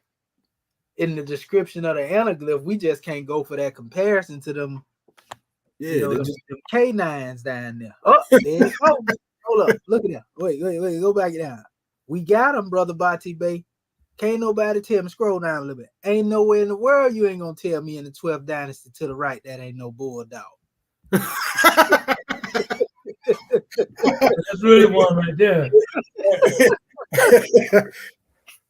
Yeah, Oh, see, you got the tail and everything. Tail, the head, and everything. yeah, buddy. You gonna bite you. Yeah, that all is well, you know, ain't nothing wrong with a little humor. But that's basically what they doing, though. That's what Rome doing. And so we definitely, this is why it's good that we go through and see this. And that's why I call those pictures nothing more than markers. You know, because remember, this is the original source material. These heratograms come from papyri, be it the Pressy papyri, you know, of Tahotep, or, you know, the Eber papyri, whatever papyri is coming from source material. But these actual anaglyphs, which have metaphysical meaning behind them, because we could give a metaphysical interpretation of the one you have there if we wanted to. But we're really identifying the heratograms. And so we can see that these people were really reaching, again, when it comes to creating these things here. Islam. Islam. And, you know, even when you look down here at these ones, it says the Greco-Roman. Mm-hmm. You know, they was reaching is like, it's giving them that's a good word. But that's even giving them the sense that they had some understanding, and we can tell right. They're what they did here it doesn't even match up. So right. I mean, we're still giving the benefit of the doubt for, you know, E for by effort. saying that we being nice. Right.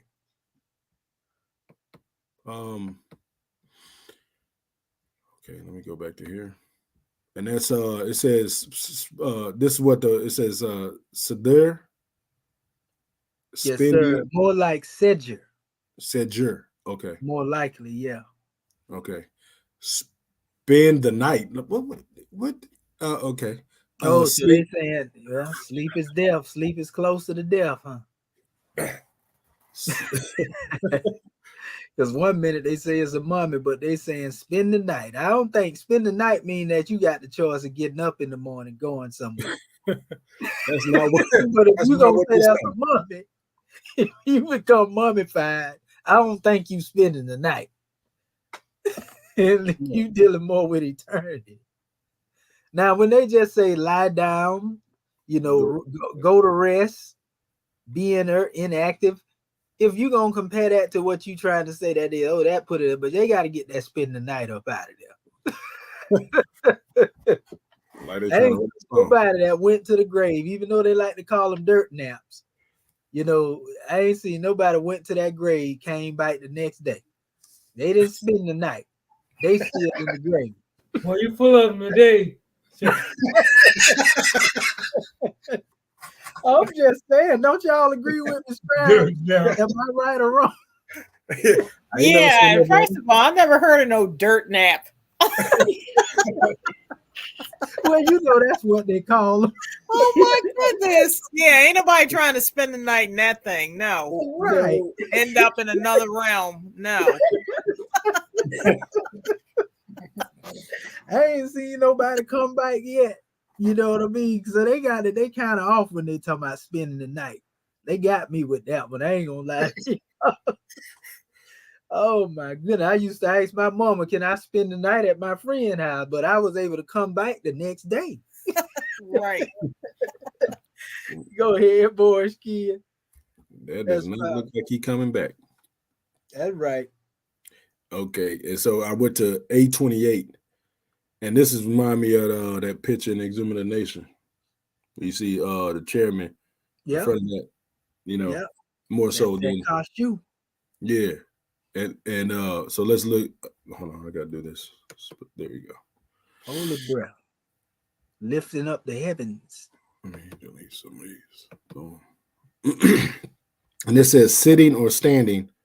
It says subcategory sitting or standing without attribute. See, they don't know what they're looking at. They don't know what to attribute that to. We know that's representing God, man, saying that I got control over all of this here. You know, and I'm standing firm on it. I control the ethers. That's what he's saying. They can't see the attribute because, you know, Rome ain't never been able to see divinity. With the foot position too. Mm-hmm.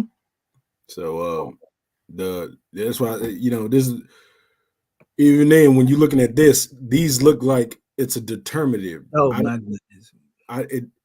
It looks like a determinative more so than it does a single it's expressing a single expression, but it looks like this could be a B.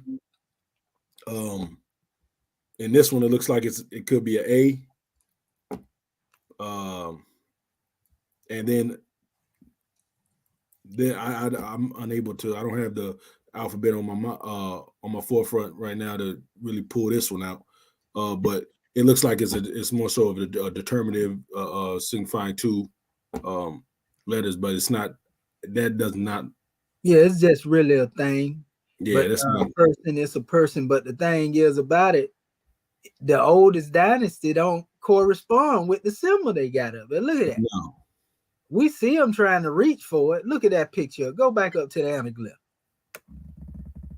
Please stop the madness. It looked more like somebody done jumped off something when you look at the heratogram. If you want to put it like they done jump, they done free fall.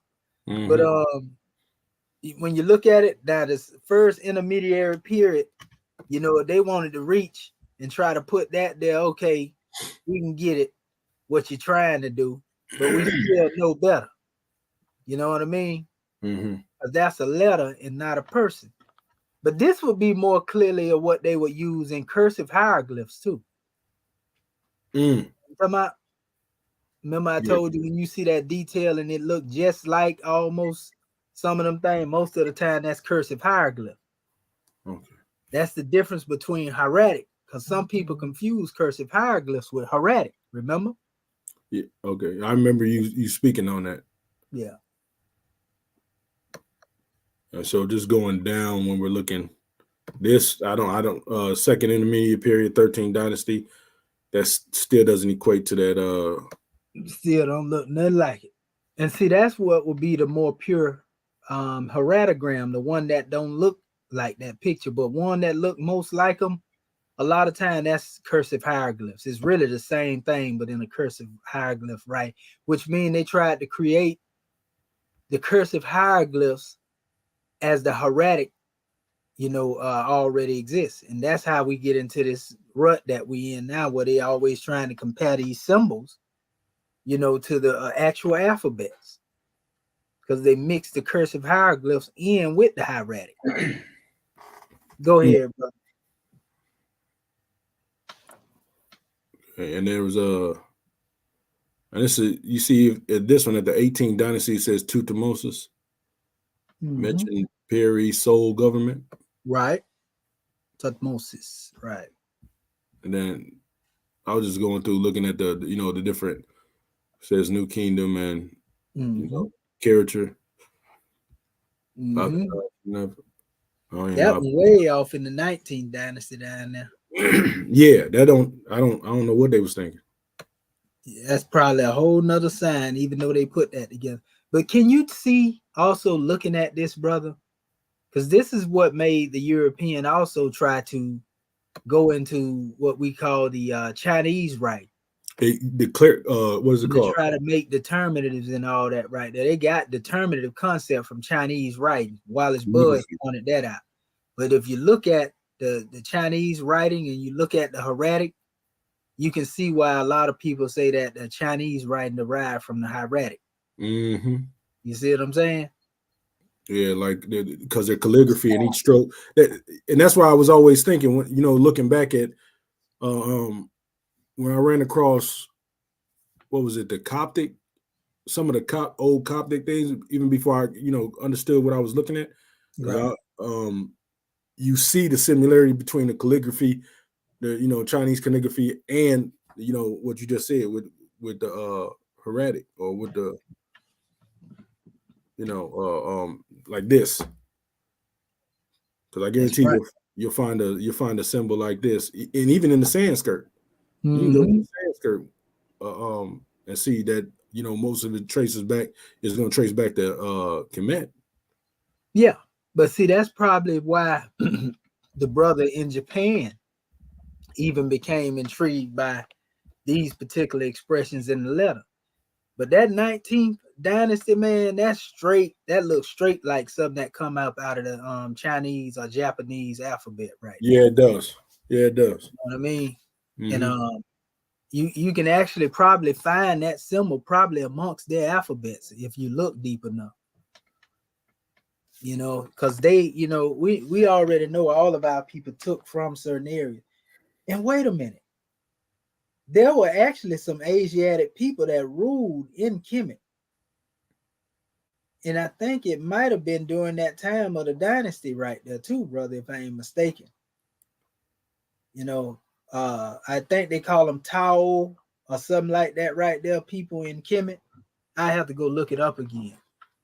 Pharaoh Tao something, but they were like Asiatic from the, you know, Chinese culture, so to speak. Weren't they warned for a while during one of them dynasties? You know, they came in right around this time here when the Hyksos and all of them had been in there.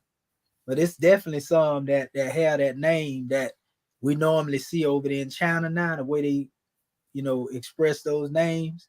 Mm-hmm. Yeah, they had some that ruled over there during that time. I got to go and look it up. Matter of fact, I think it was maybe Sennacherib. I got to go back and look into it. I don't want to guess it off of my head right now, you know, but it's definitely those who had came in there during that time, and they were of that Asiatic origin, so to speak. Mm. Yeah, that do look like Islam. So I'm gonna go back to what was that one? And this was what it says is high ground, arable land, and that I don't see that meaning. I don't see that meaning. And I believe it was more so closely to what you were saying about being the governor or ruler, you know, expressing it. Yeah, that's the Shu. Shu and Ka, you know, which all both deal with expressions of holy breath. You know, now if you want to get on high ground as a result of that, you know, and say you at the peak of the mountain, Mm-hmm. you know, are you raising, you know, the consciousness up? That's a whole nother measure. Islam. It's a high ground dealing with being in the higher self. Yeah, we can get it. That's why I say when we do it with our measures of defining it, see, this is the type of stuff that we have to, you know, change to a certain degree what they're saying. So when we transliterate, then our meaning is gonna come out with what's more suitable, you know, than just using what they say. Islam. And so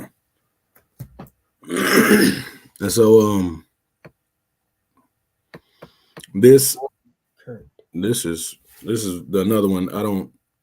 Yeah. Kurd. That's a K. What that X is, that's okay. Kurd. Yeah, Kurd.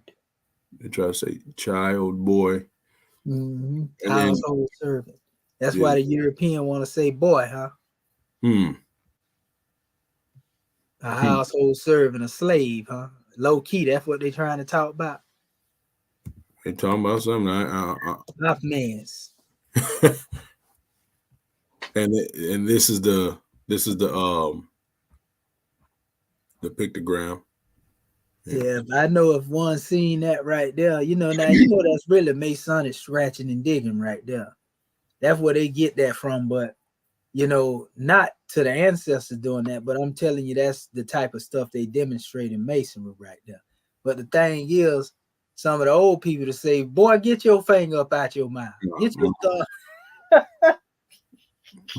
What you sucking on your finger for? You know, so yeah, that right there is definitely another measure, gesture. And when we go into the heritograms, I don't know. No, sir. No, sir. Now, right there, the one in the first intermediate period, we can see again, the cursive hieroglyphic expression in that, you know. But when you go down to the other one beneath that, look at that one. No. That is not the same thing. That's totally different. And even with the first intermediary period, it looks, you know, now that you said the, you know, Chinese characters, it looks, you know, yeah. I'm starting to see the merging and the blending, but I don't see. Yeah, I mean, yeah, they what the Grand Secretary of State say, scanty. It was yeah, they were reaping in a scanty way. Like the one that is less like it though is most definitely most likely the correct ones. The other ones would be close to the cursive hieroglyph realm. And what it is, I think a lot of people are mixing in this Aku is mixing the cursive hieroglyphs with the actual, you know, hieroglyphs. You see what I'm saying? mm-hmm. You know, which we understand what's being done. They just trying to exhaust, you know, possibilities. Yeah, all possibilities or whatever. But we have to have the eye to be able to see the difference between the two. Yeah, so Islam. When we go to this new 18th dynasty, this one don't even, yeah. Yes, that sir. don't look nothing like that. So I like the fact that they did separate it by dynasty, so you can really see the, you know, transformation of That's right. It's kind of like the difference between when you hear you know, the Spanish from Spain to Spanish from Mexico to the Spanish from Puerto Rico or the Boricuas. They all speak, Right. you know, different dialects, and that's what it's, you know, it's kind of symbolizing in the writings. It's different dialects. But yeah, this is, man, how many periods this go down to? Okay, that's long. And then the last one, the reason why I did this one, I seen a European in my job. He had this symbol on his hat, and you know, I told him, I said, man, that's an Egyptian symbol. He says, no, it's not. It was it means it's pioneer company because he's a farmer, so he got he had the symbol, but each one of these lines had the loops on it, and so I knew that I knew where I got the thought from. I just didn't know what it meant. So this was my investigation on it. That comes from the field. I think I want to say, is that not corn? It's wheat. Wheat, yeah. So you was right. If you didn't know, you was right. Go ahead.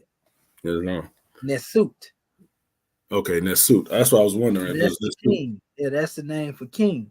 Like Sutek is also rooted in that same name, Sultan, which is where the word Sultan come from. Okay. Islam. Go ahead, brother. And so when I looked this one up, I got to keep hitting this control.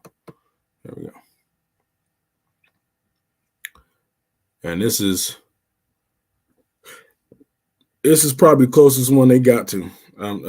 This is probably one of the ones they probably were the closest to, even though we still don't see the 4 appendages sticking off of it. It's still, yeah, they was reaching with that one too. But yeah, we see what they were trying to do. That's what I'm saying. So they went through all of this stuff instead of just going ahead and dealing with the actual expression. And the New Kingdom, you can see some stuff going on there, but that's cursive hieroglyphs off in there. But the new, what it is, they went through all of that, basically to create symbols. What they were doing, that's what they were doing. Looked like to me they had hieratic paper in their hand, and they was looking at monuments, and they just went through all of the different places and compared these hieroglyphs to anaglyphs. You see what I'm saying? Mm-hmm. That's what it looked like to me that they did. Either if they didn't do it with the monument, they copied all the ones that they can find, the different symbols down, and then they took the hieroglyphs, looking at paper, and began to try to say, well, this looked like that looked like, and they start grouping it because that's the way the European work. They like to be systematic about everything. So they tried to put a systemic way of trying to teach something that they really didn't know. Systematic liars. That's exactly what it was. You know.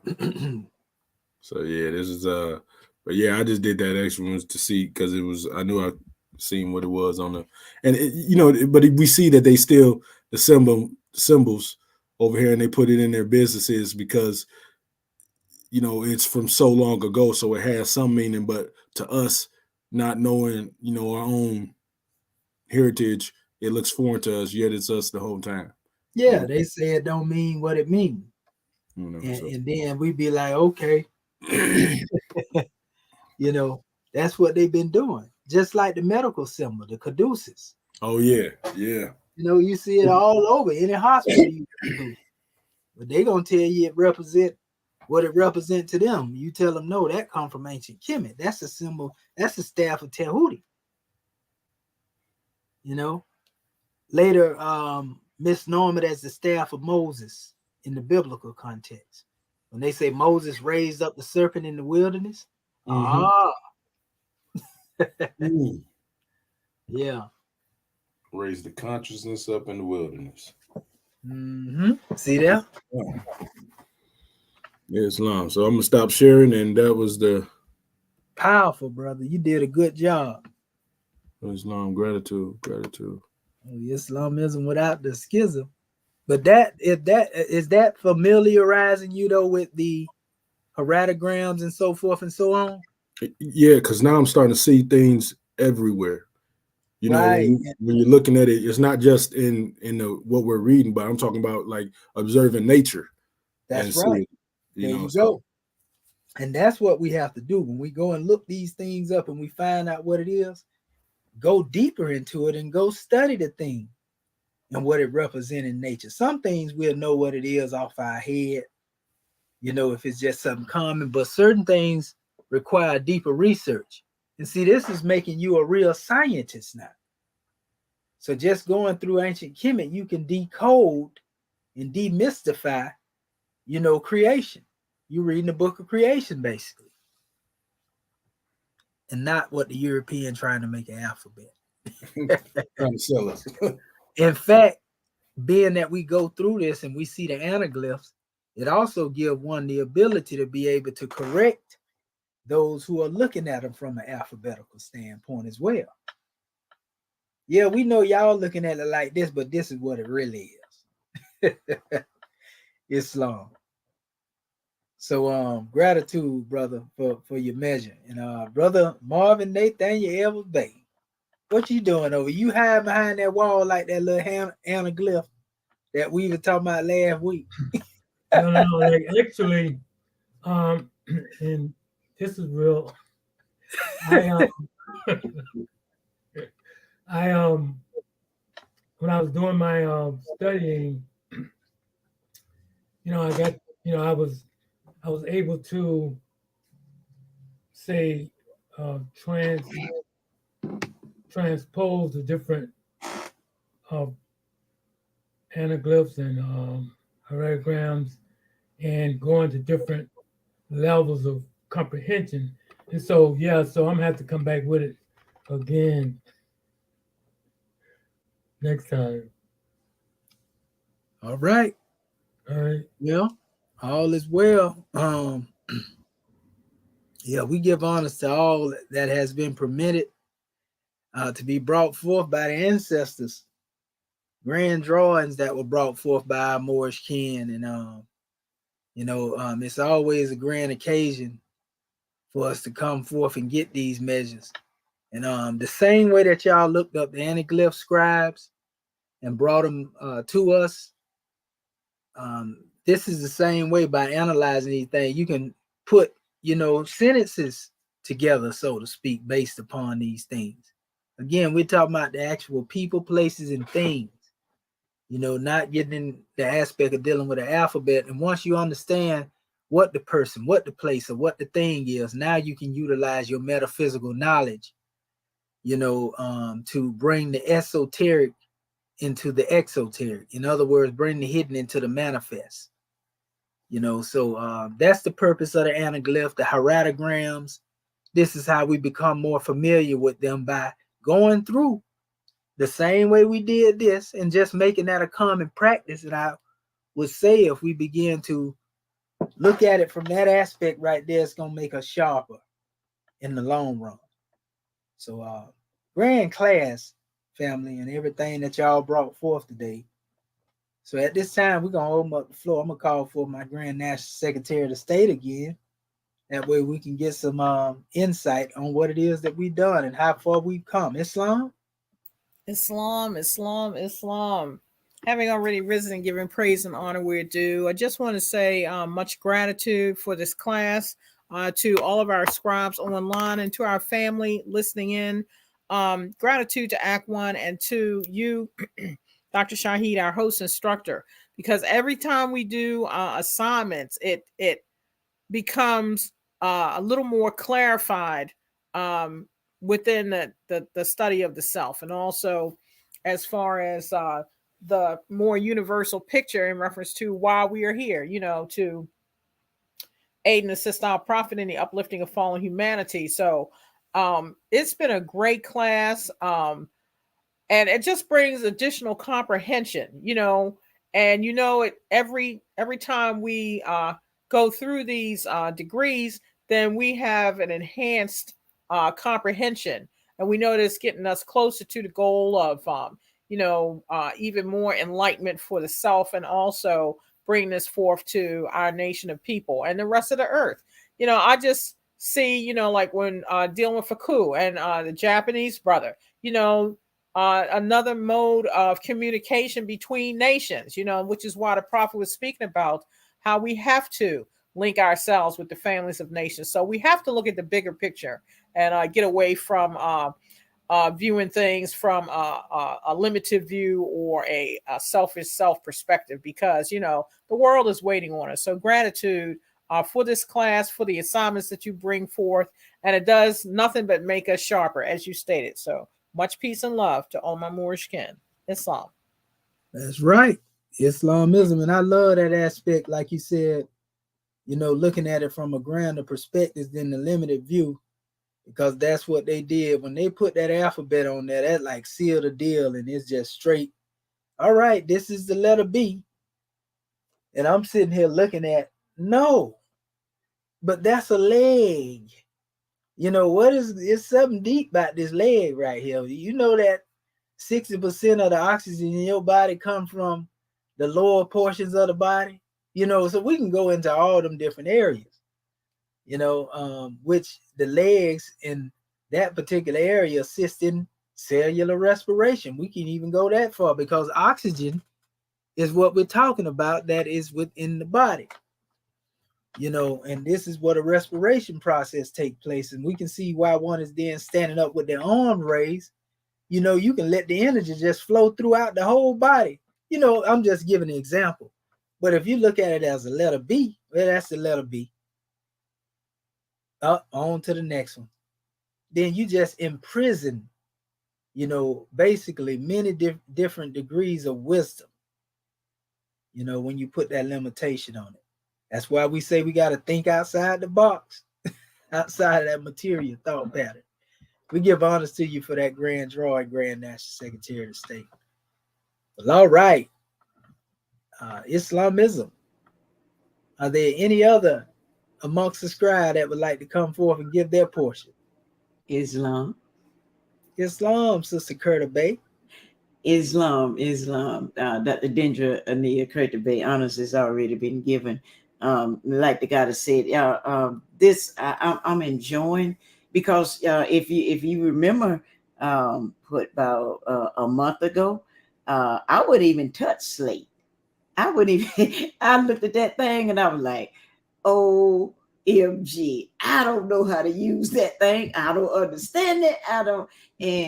But when you had this class, our last class, and just walked us through that thing, I tell you, that was so powerful for me, and gave me a better understanding of how to use it, and the coup, getting used to that one, and learning how to use that, and it just makes it more enjoyable to have all these tools and to know how to use them.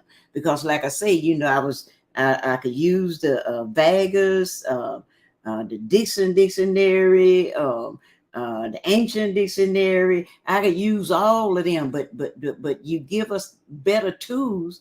But I was, to be honest with you, I was scared. I was like, I don't know how to use that. But when you walked us through that and just carried us like the way you pointed everything out and showed us, I mean, man, I jumped in that slate. Like I say, I tried to jump on one of them hard things in there, you know. And we just give you honor, Dr. Shahid, on the patience that you set that you take with us and just giving us your wisdom and going through you know, are doing all the work that you do, because I know it's the great God Allah that causes you to run up on these things, because you say it all the time. I wasn't looking for it. It just showed up. And we know that that's the great God Allah and the prophet just putting that into your path so you can get it and teach us how to help us to get this truth out. And I don't know if you noticed, but we getting a lot of feedback, a lot of positive feedback from our Moorish kin who be out there listening, even our family members in the government. You know, they are encouraging us and they are rooting us on, and they are talking about how they are beginning to understand it too. So that just lets me know that we are doing what Allah would have us to do, and to just keep, don't get discouraged. Just keep, just stand strong and just keep doing what we're doing. And like I say, I'm looking forward to when I can, because I still look at that, at the anaglyphs in the alphabets in the slate, you know, and I'm just looking at them, how they shaped, I'm even, they had a papyrus. I think it was a practice one, and I'm even trying to look at that to see if I can recognize some of those, you know, some of those alphabets or some of those letters in there in some of those different papyrus, because that's what it's all about. To, like you say, they're person, places, or things. They're not just the alphabet.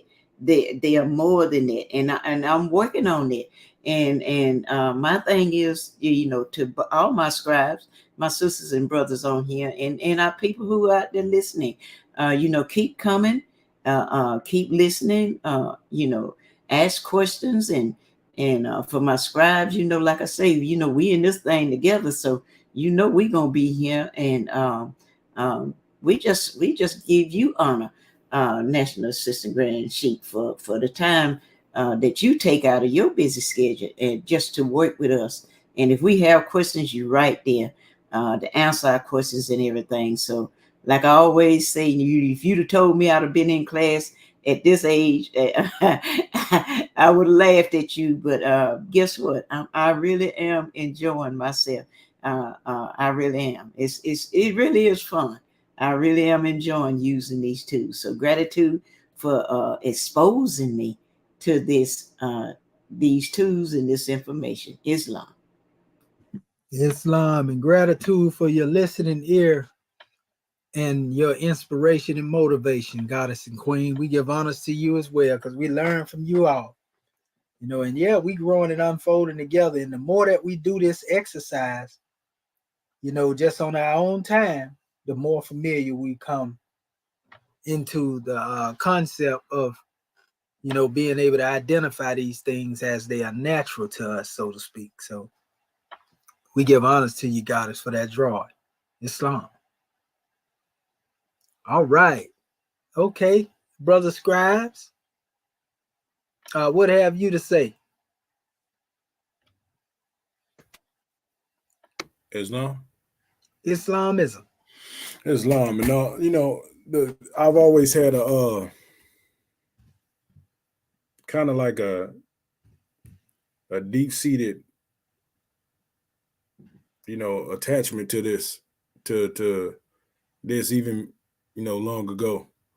you know, because I always, when I used to read up on, you know, the Egyptians, it used to only be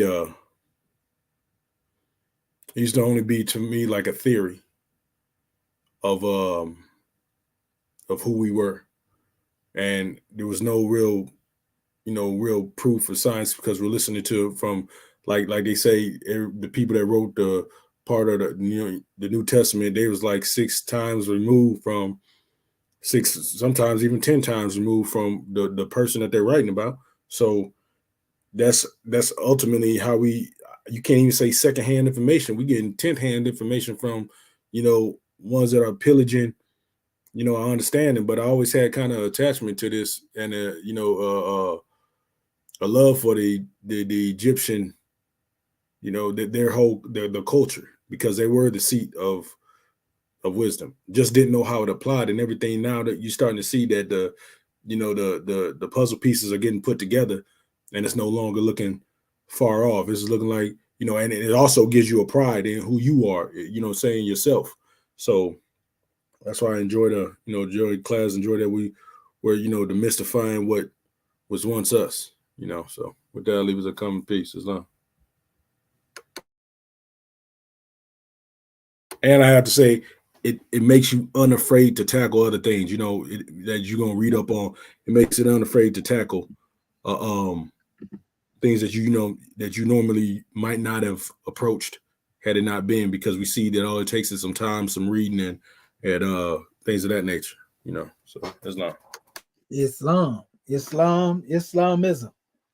So yeah, that's a grand drawing, and you know, that's the insight that we're talking about. So, you know, the more we know, the more we grow. And you know, we're gonna always most definitely peel back the layers of obscurity, so to speak, in order that our people may come into some insight. And the way that we are teaching, our people have not been getting this. Those who have been praised for being master teachers in these areas have been wanting on these subject matters. And so now people can really get them, you know, and not be scammed, you know, to where our people begin to say, well, I don't want nothing right there. I don't want to have nothing to do with that. You know, honest to the brother Sultan E.A.R.S, he was just messaging me. The brother was asking about being familiar with some of the class. So I just dropped the link. You know, if you want to come on the panel, brother, you can come on and just say your piece, you know, and introduce yourself. So I dropped the link in there for you. But yeah, we definitely just trying to teach our people. We know through everything that we've seen, Prophet Noble Drew Ali is exactly who he said he was. He was the Egyptian adept master. And he seems to be popping up in a lot of this information when we deal with these transliteration for some reason. Whether it's just one portion, you know, of him being who he is, or whatever the case may be, he's definitely coming forth. So this is all just the beginning process, and all of our people should be able to get something out of this. But they have to go through the process that we went through. We can tell you this is not an overnight measure where you're going to just learn all of this stuff just by looking at 1 or 2 videos.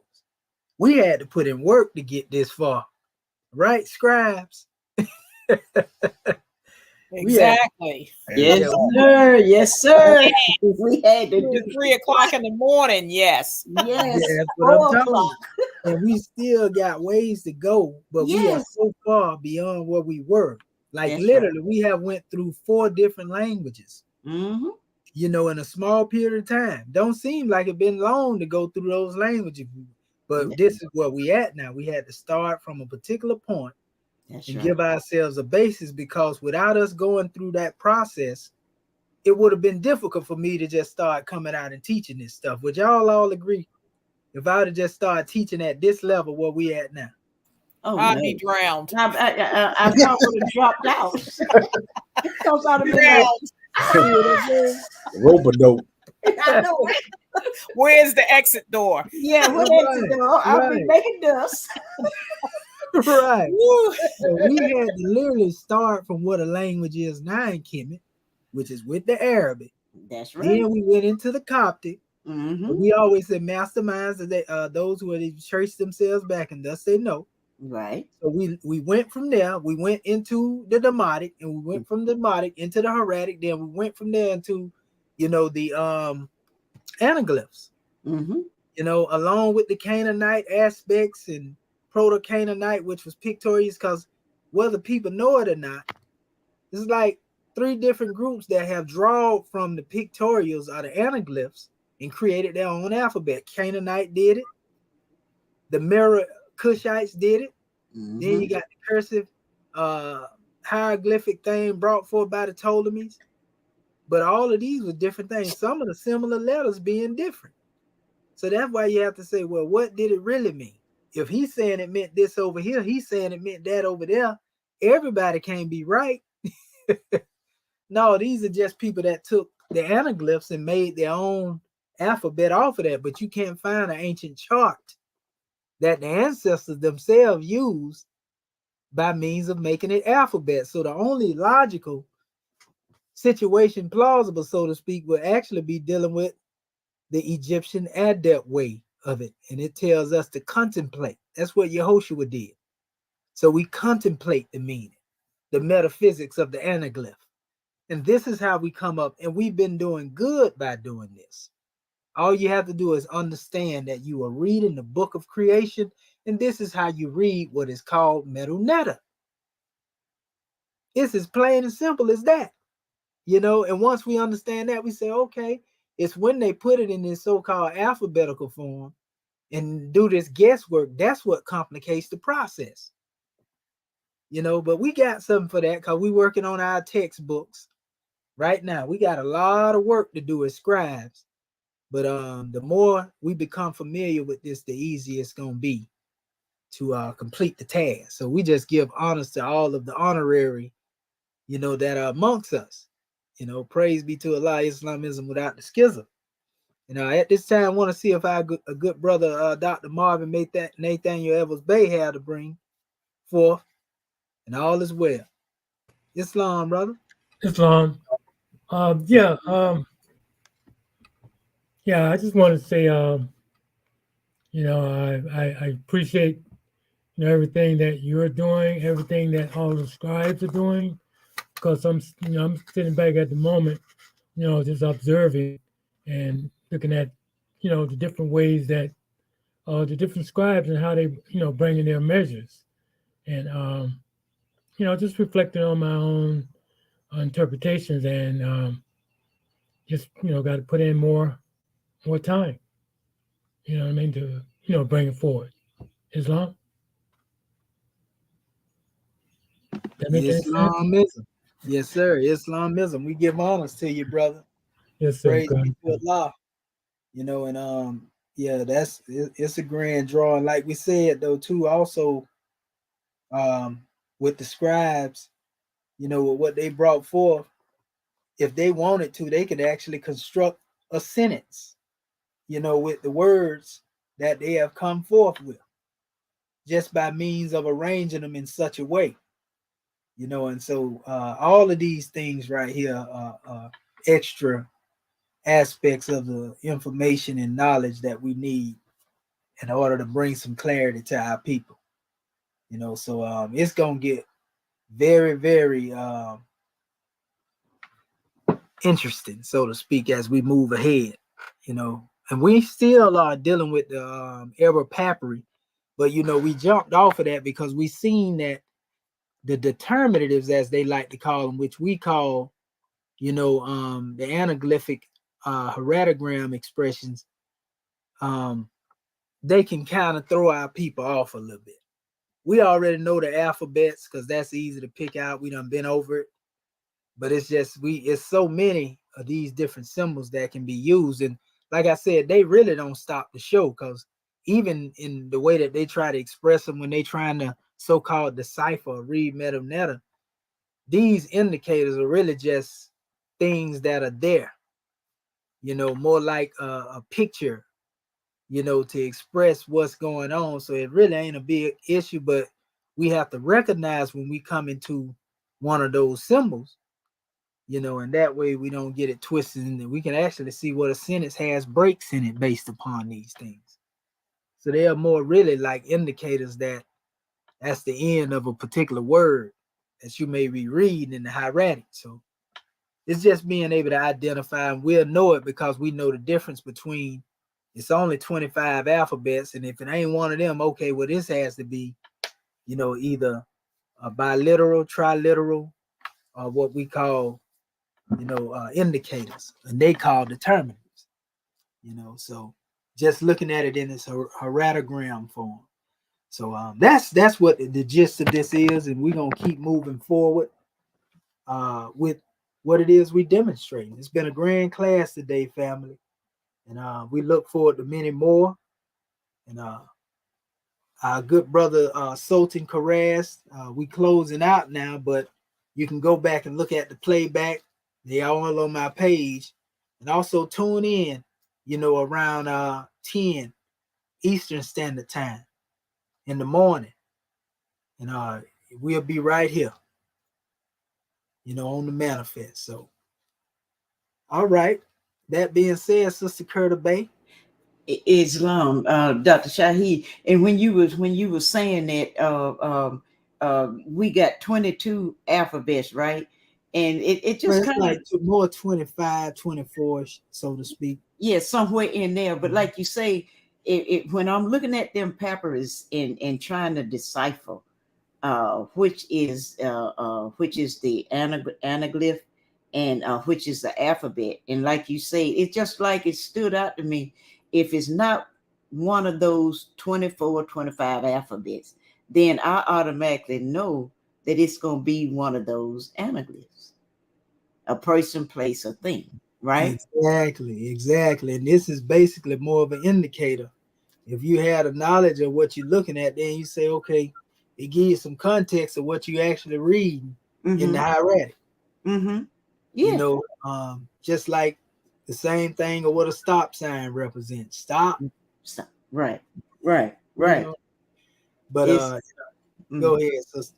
Oh no. I'm like, oh man.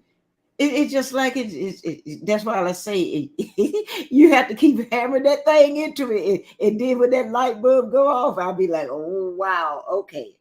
I see what you're saying. Yeah. That's why I'm enjoying, you know, just trying to look at these papyrus and recognize now, like you teaching us, you know, to recognize the alphabet versus the anaglyphs. And oh man, this I'm actually enjoying myself, Islam. So gratitude. So I know you calling me to get ready to close out, right? Oh yeah, Islam. It's Islam. Gratitude. Great class. January 15, 1929. A warning from the prophet to be read at every meeting. I hereby inform all citizens that they must end all radical, agitating speeches while at work, in their homes, or on the streets. We are for peace and not destruction. Stop flashing your cards at Europeans. It causes confusion. Remember, your cards are for your salvation. Failure to obey these orders will be of severe consequence. We are for love, truth, peace, freedom, and justice. And when these principles are violated, justice must then take its course. Any citizen or group of citizens who hold malicious feelings toward the government or the prophet or violate the divine covenant of the Moorish movement will receive their reward from Allah for their unjust deeds. All true Moors will and must obey the law as laid down to them by their prophet. If they lose confidence in their prophet, they should turn in their card and button, cease wearing their turban and fez, and return to the state where I, the prophet, found you. This is a holy and divine movement founded by the prophet Noble Jew Ali. And if the prophet is not right, the government is not right. The prophet, therefore, is sending out a divine plea to all Moorish Americans that they do their part in protecting their prophet and the government. This is an everlasting movement founded by the prophet through the will of Allah to redeem his people from their sinful ways by the order of Prophet Noble Jew Ali. A holy covenant of the Asiatic nations. Ye are the children of one Father, provided for by his care, and the breast of one mother have given you suck. Let the bonds of affection, therefore, unite thee with thy brothers, that peace and happiness may dwell in thy father's house. And when ye separate in the world, remember the relation that bindeth you to love and unity, and prefer not a stranger before thy own blood. If thy brother is in adversity, assist him. If thy sister is in trouble, forsake her not. So shall the fortunes of thy father contribute to the support of his whole race, and his care be continued to you all in your love to each other. Islam, Islam, Islam. This meeting is officially adjourned according to Act 2. Love, truth, peace, freedom, and justice. Go in peace, Moors. Islam. Great class. Great class. Gratitude, Great Dr. class. Shaheen. Gratitude, Panel. Peace and love. love. Love y'all, beautiful. See y'all in Sunday school. Yes. Yes, sir. We give honors to you, Moors. Islam. Everything it is that you do and everything you will do. Yes, most definitely. We'll see y'all in Sunday school. Praise the Lord. Gratitude. Gratitude. Praise be to Allah. Islamism without the schism. Without the schism. That's right. Schism. All right. It's enough. Peace and love. Peace and love, Morris. Peace and love, family.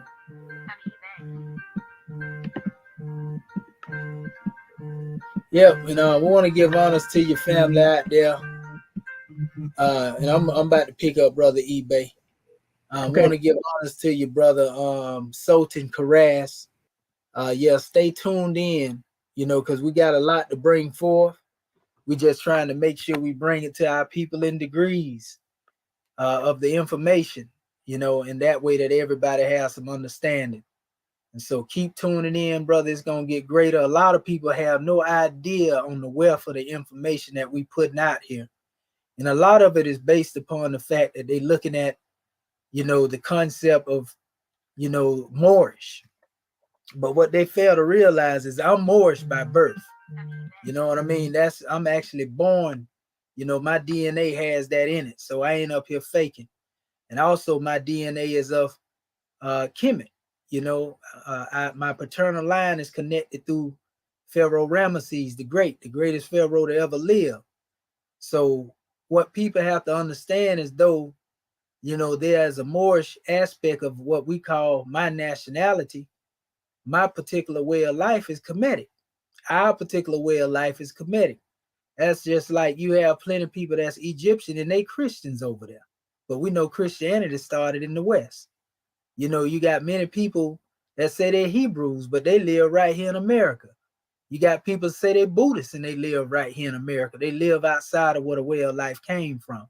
So we dealing with our teaching, though, we draw from the Circle 7, the Adeptus teachings of Prophet Noble Drew Ali. They come through the line of ancient Kemet.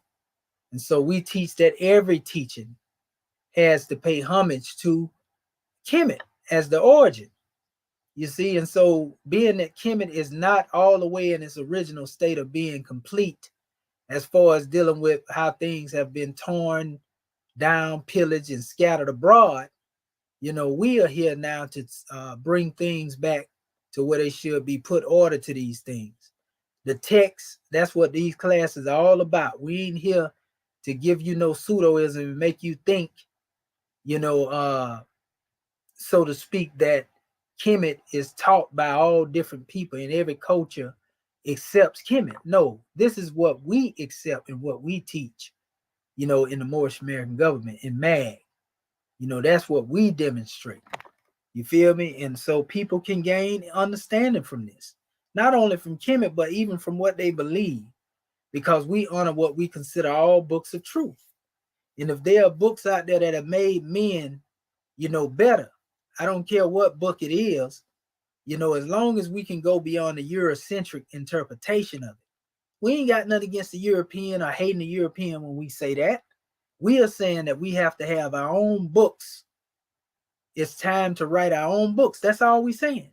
But a lot of people don't like to hear you say that because they are lazy in their scholarship and they love what Rome has given them and they don't want to do it on their own. So we willing to do it on our own. So for those who are not, they ain't got no business crying about, what it is that we're doing.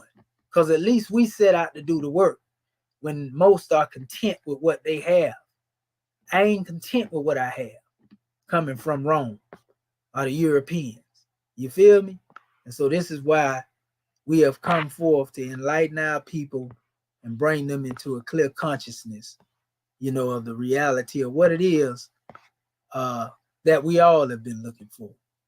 You know, so we just say gratitude, family, and it's been great.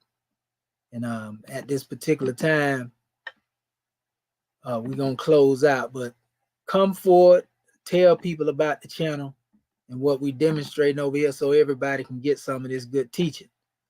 You know, even if you don't believe what we believe as Moors, you still can get the wisdom from the information that we bring in here, because it's going to apply universally. You know, so this is a one-stop shop when it comes to consciousness over here. So with that being said,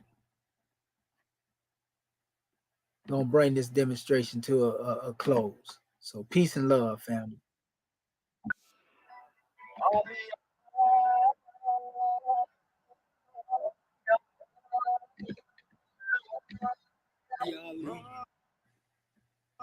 Yeah. I praise Allah for these lessons. I'm striving to be the message. And I thank Allah for his blessings. I'll leave us the circle 7.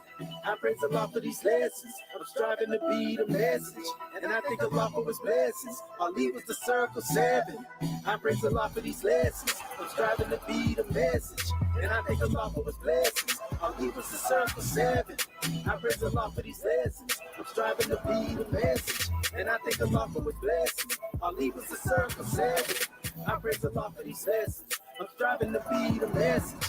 And I thank Allah for his blessings. I'll leave us the circle 7. I praise Allah for these lessons. I'm striving to be the message.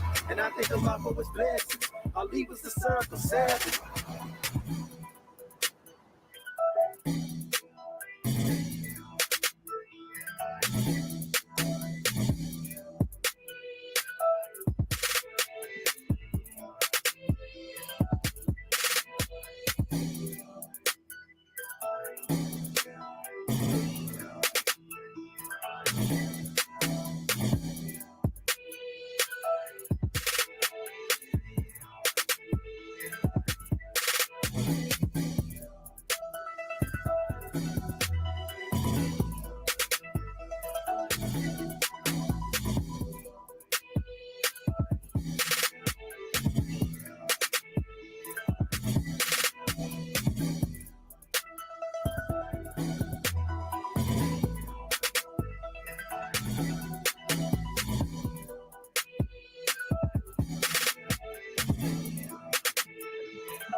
Peace, family.